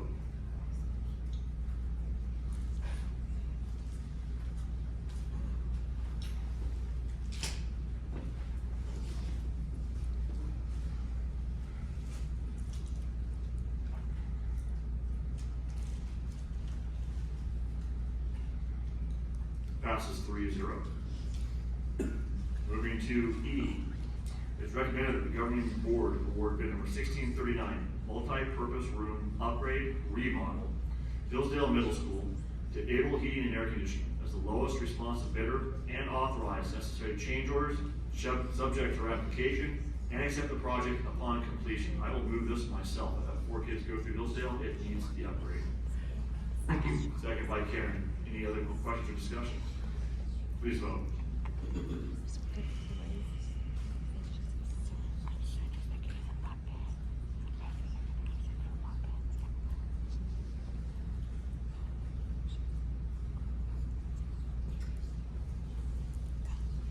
Passes 3-0. Moving to F. It is recommended that the governing board award bid 1640 to Grace Builders and GE Industrial Inc. as the lowest responsive bidders. Authorize necessary change orders and accept the project upon completion. Do we have a motion? Motion. Motion by Karen, is there a second? If I know one of these builders, is there an issue there? Only if you have a business relationship with them, and then if you do, then what I would do is I would table this matter because there's only 3 of us so that you can properly abstain. So it depends on whether it's a business related. I'll let you. I don't have a business relationship directly with the builder. The owners I've done real estate deals for. So counsel? I'd say if they've been a source of income to you, I would not act on this. I would, and I would suggest that Jim table the matter, and that when it comes back, you can fully disclose the disqualifying interest. If in fact it is, we can explore that in a little more detail, because it's, timing matters, there's a lot that matters here. But I would recommend tabling it right now, taking no action, no discussion at all, and then we can figure out if it's a disqualifying financial interest. Okay. So given that explanation, are you comfortable with me tabling it again? All right, I'll move to table. Second. I can vote on that? I wouldn't even vote on that. Yeah. Yeah. Stay away. I just wouldn't touch it. Okay. All right, given that we have a motion and a second, we don't have a quorum, the matter would automatically come fails. off, right? The matter automatically comes off, and we can resubmit it at the next. All right, moving to G. This is ratifying change orders. It's recommended that the board ratify approval of the change orders detailed below and acceptance of the completed projects. Motion? So moved. Moved by Anthony, do you have a second? Second. Second by Karen, any questions or discussion? Hearing none, please vote.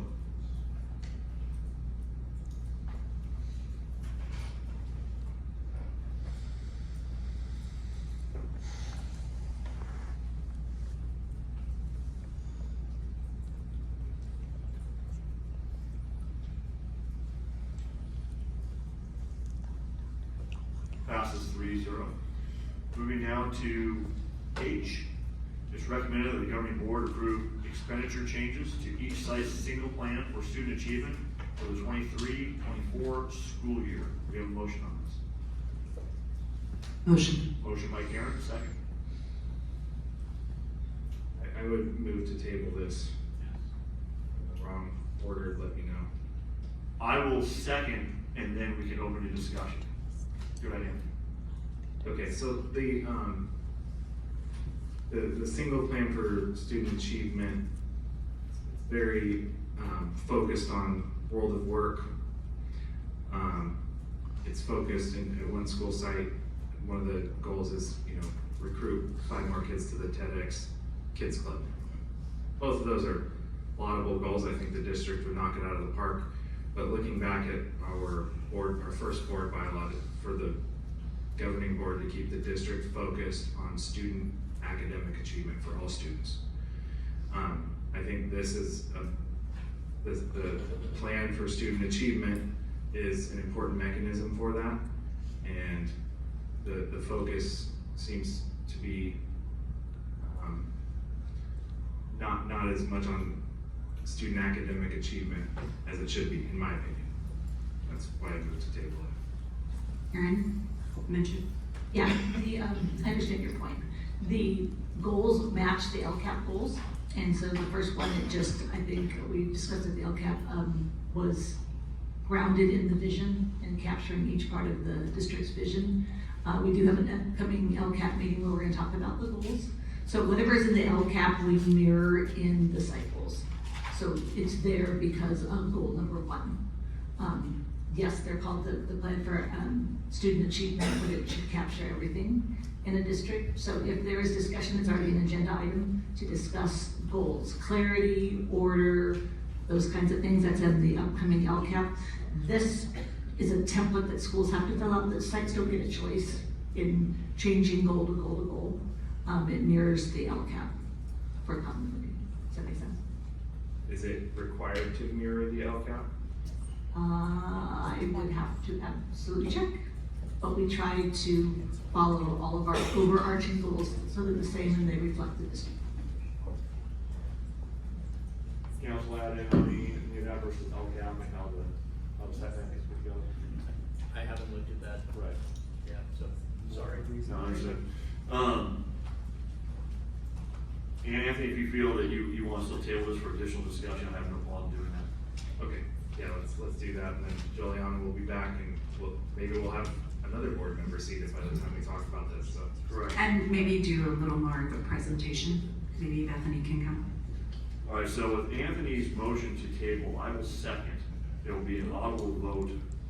All in favor of the table, please say aye. Aye. Aye. Passes 3-0, we'll table to the next set. Moving down to exhibit I. That's my day job, right?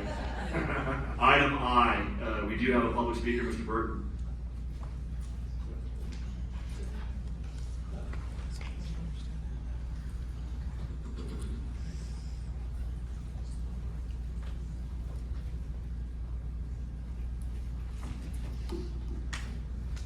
Well, this is, I assume, the citizens oversight appointments. Yes, sir.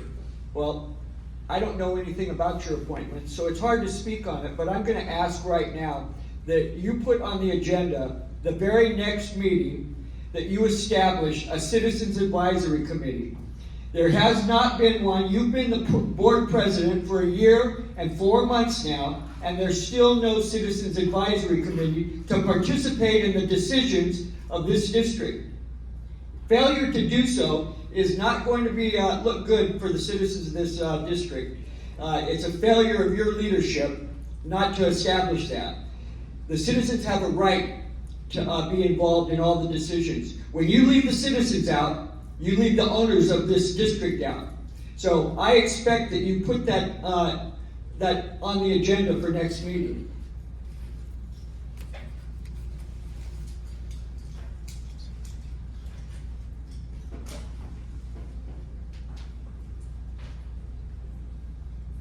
Also, I'd like to, more clarification on the appointment of a board member and that process. I didn't hear you say the month. Did you mean April 16th is the deadline? I'll answer the question by saying, yes, it is April 16th, that's based upon code. At the same point, that's not item I, so if you're done with. Right, well, maybe you could be a little bit more clear when you're addressing the public and get the information out to us. Because if it's a 1 week until the process closes, that's unacceptable. So it should be put on the agenda. Okay. I understand it's not on the agenda, but you don't provide enough information on your agendas. So I'm asking that you be more clear, more transparent, and give better notice. And I expect that if that is 1 week that you're expecting, that you extend that. Thank you. Is Sharon here? So that wasn't item I. However, with that being said and done, there's a certain time limit, and there's a certain very tight time limit to appoint a board vacancy. And council, if you want to opine on the actual legalities, I'd happily have your comments, but we have followed as closely as we can to that timeline to make sure that we are appointing appropriately. I would just add that during the last meeting, there was a discussion of the process for making a provisional appointment. That was discussed publicly here during the meeting. With timelines? The district posted on its website and advertised in local newspapers and media the fact of the vacancy in total compliance with board bylaws that govern this. There's not ed code or government code that governs this, and in fact, some governing boards will just appoint the person who came in second at the last election, for example. There's a lot of discretion in how boards adopt it, but this district, I believe, follows best practices related to publicizing the fact of the vacancy and soliciting candidates to apply for that vacancy. And all of that has been made clear at the last meeting, on the district's website, and through publication of notices. Thank you. Do we have a motion, or do we not have a motion on I? We do not, because we had public speaking. Do we have a motion on I? I guess, I'd like to make a motion on I, but I'd also like to hear from Sharon on this or Scott. Is Sharon here? Sharon's not here. Scott, do you want me to make any comment on the Citizens Oversight Committee? I am very happy. We have 3 people who have submitted applications. The taxpayers have been over a year. We've been trying to get a representative from a taxpayer association. So I wish I had 10 people to look at and bring to you, but it's not necessarily a highly sought after job. And I think these are 3 fantastic candidates we have before you tonight. And this has been an ongoing committee, or is this new? This is required for a Proposition 55 bond. At 55%, you're required to have this committee. We've had this committee since our bonds were first approved. Terms are 2 years, and you can have 3 terms, and people turn out, and that's when we replace generally. So this is an ongoing. Even if a bond were placed on November and did not pass, we still have our technology bond that's ongoing. Our current facilities bond is pretty much winding down. It's our last committee report heard last week, but this is an ongoing requirement. And staff, all my directors generally report to this committee, and we have the financials. I think somebody pointed out that we were meeting semi-annually instead of quarterly because we have kind of gone to a less activity, given that our bonds are winding down. But definitely, if it ramps up with a new bond, we'll definitely back to quarterly at that point. Thank you. Were these the only 3 applications received? These are the only 3. I remember that request where we had other applications, we did our agenda setting. So they are the only 3, they're the only 3. And then my other question is, what's the total number of members on that committee? I believe it's 7. And that's a fixed number? It is. So once we make these appointments, it will have bar 7. It'll be a full committee. All right. Excellent. With the explanations which we approve, or which we very much thank you for, do we have a motion? I already motioned. Oh, Karen has already Second. motioned, second by Anthony. Please vote on the Citizens Oversight Committee. appointments.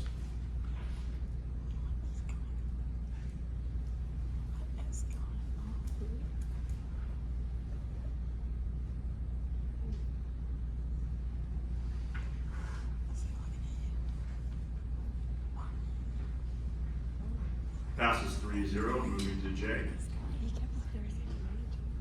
It's recommended that the governing board approve, ratify the consulting agreements as listed. Do we have a motion? I have a motion, but I do have a question. Full transparency, I did work for Earth Discovery Institute for 6 years. Do I need to pull out from voting on that? How long ago was that? Oh, 6 years ago, 7 years ago, something like that. Well, that 7 years ago, it practically predated your time on the board. But I did work for them, so. Well, is there any ongoing? No, nothing, no financial interest. Yes. I believe in what they do, most definitely. No pension? No pension. Can you? It's a nonprofit. Can you, vote without Yes. bias? Yes, without bias, but actually I do have a bias. I believe it's an amazing program for our kids. But without financial bias. No financial bias. Okay. Doesn't seem to be a conflict then. So my motion continues. Okay. Do we have a second? Second. Second by Anthony, please vote.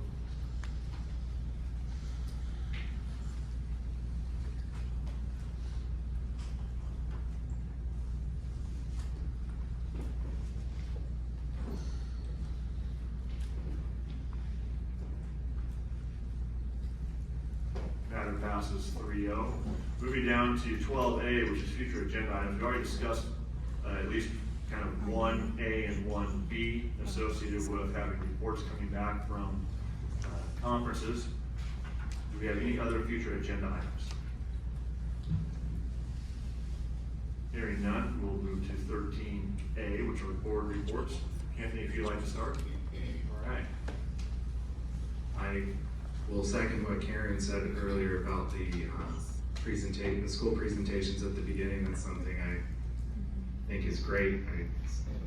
Grossmont Union High School District does that. They bring some of their student athletes and ag science kids and everything. So I think that is a good thing to put at the beginning of the meeting to remind us all why we're here, which is fiduciaries of the students of the district. Glad to hear that the literacy training is going well, and I thank the board and cabinet and then the people who actually do the work and do the implementation in the classroom. I know WD Hall was here, they're still here, some of you. The success story that came out of your school with the implementation of literacy training is something I probably tell that story a few times a week. I'll echo the comments made by a number of people that we need a global social media policy. I think it's easy to think now, 10, 12, 14 years after the iPhone was invented, that social media is just a part of our world now, but it's relatively new. And,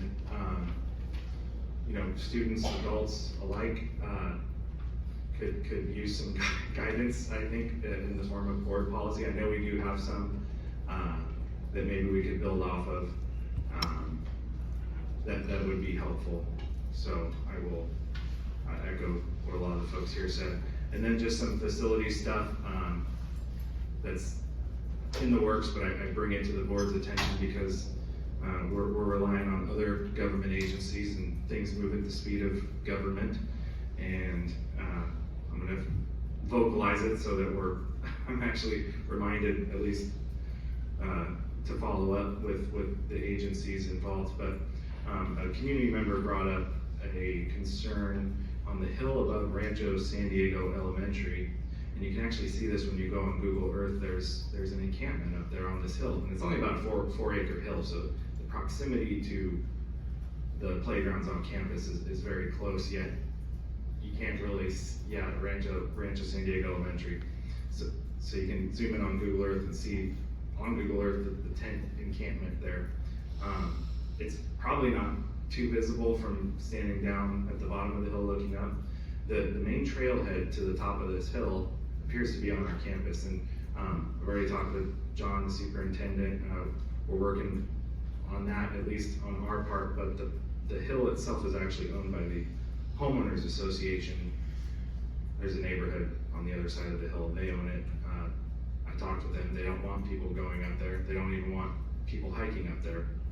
So I asked them, can we post, or you post on your perimeter, private property, no trespassing signs, because community member Kyle Taylor, you guys may know him, he's the one who posted about this encampment. He walked up there and he said, the rules are I shouldn't be up here, but he had a colorful language to explain it, but the rules obviously don't apply here. Look at this encampment, and look at, there's the play area for Rancho San Diego Elementary. So anyway, he tried to reach out to the sheriffs. They said we can't do anything, and I think that will change if the property owner, the HOA, the property owner, in a sense, the school district, posts private property, no trespassing signs for our part on the trailhead leading to the top of the hill, and for the property owner's part who owns the top of the hill, having their signs posted around the perimeter. Then I believe the sheriffs will have be able to do something about trespassing up there. Along a similar vein, I brought this up at the last board meeting. It was brought to our attention by a parent. There's sort of a gathering homeless encampment in the riverbed area near Hamishaw Elementary. So just another thing to bring back to the surface. I know it's, that's not on our property. We're going to be probably reliant on our Board of Supervisors, law enforcement to help us out there, but it is a student safety issue that I wanted the board to be aware of. And then third and final thing, Crest has off the county road, again, not on our property, but the county road stormwater flow off the county road that is adjacent to Crest School is severe. There's like a sinkhole situation going on there. And Scott Bucksbaum brought it to my attention, and a parent also texted me a picture. And so I reached out to the Department of Public Works, Anthony Berry over there. Joel Anderson's office helped us last year get a whole Microsoft Teams meeting with the, probably most of the decision makers at the Department of Public Works department. It was not, I thank Joel Anderson for getting it done, but basically these county employees told us, nothing's our fault. So, but now we have a sinkhole. It exists in reality, and the water runoff there is severe, which we've been trying to explain to them, and they're like, well, it's historical, it's always been that way. It seems like it's probably not always been that way if you look at that sinkhole that's developed. So just 3 things to put on the board's radar. I know we all know people and who may be able to help there. So yeah, that's my board report. Thank you. Thank you. Karen.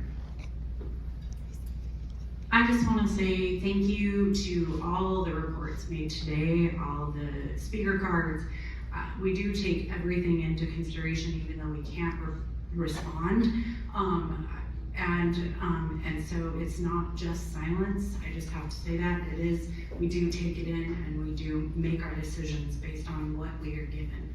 And so I am just so grateful for all our students coming today. That just warms my heart. I know that is the reason why we do what we do, is for our students. And I want our community to be the best place to work, play, and raise a family. And the only way we can do that is coming together and finding some common grounds and ways that we can put aside our differences or appreciate our differences and not always have to agree on things. That's okay. I appreciate the disagreements. But I do think that we have some room, growth opportunities, as I put it in my practice. And so, you know, and I'm not above reproach either. So I do want to say thank you. Thank you, Chrissy, for the cookies. I really appreciate that. I know it takes time, and you are one very busy woman. I know this. I do want to echo the needs for us to really work on our social media. I think our public safety as a whole is important for our students and our families and our community. I think we have to come together. This is our community. It shouldn't be an us against them. We are all part of this community, and I really work hard. I know one of the reasons why I was even pulled onto this committee is that I had a neighbor that was a shut-in and never came out. Well, we never saw her. All the kids in the neighborhood were afraid of her. Found out she was dead for 2 weeks. And I said, not on my watch. We're not doing this. We are gonna be caring about whether or not we agree with each other or appreciate it or whatever, but that we are not going to let somebody go like that. We're gonna care for our neighbors and care for our community. And so, again, I think the safety, the bullying, the social media, we just need to be the adults and do the hard stuff. So I appreciate, I really value all our teachers. I'm gonna keep going, but I value all the teachers and staff and all the hard work that is going on, as well as just, what was I gonna say? Our parents that volunteer in our schools, the things that are going on, the community mentors that come alongside our students for TEDx to help them better their communication. So I am just so grateful to be able to serve our community, and it's not easy being in the seat, but I do take it very seriously, and I think that we're working towards, and I'm the one keep talking, and it's gonna make our meeting go long. So I'm sorry about that, but again, just thank you so much. Thank you for the pen as well. Steve, wherever you are, I think he's gone. Oh, he left, okay. We'll text him, don't worry. And happy birthday to Jim. I'm good. So, a couple of points. First and foremost, the comments about social media. So, in my day job as a family law attorney, social media comes up a lot, especially in divorce cases, custody matters, and what the kids are or not seeing, and then how the parents are or not acting on social media, and how it trickles down. I have yet to see a study in any of the experts that I've dealt with says social media is good for kids. Cannot stand it. Conversely, kind of law on the First Amendment. We can figure out a way to find that sweet spot. I am all for that, because it is just not good for kids. And what happens on there leaks into the real world, and then bad things happen. So I'm on board 100%.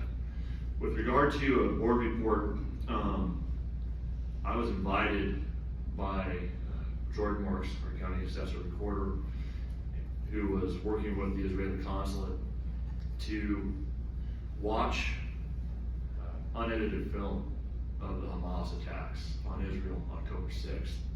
And then Juliana Georges came with us, and Ryan Love was with us.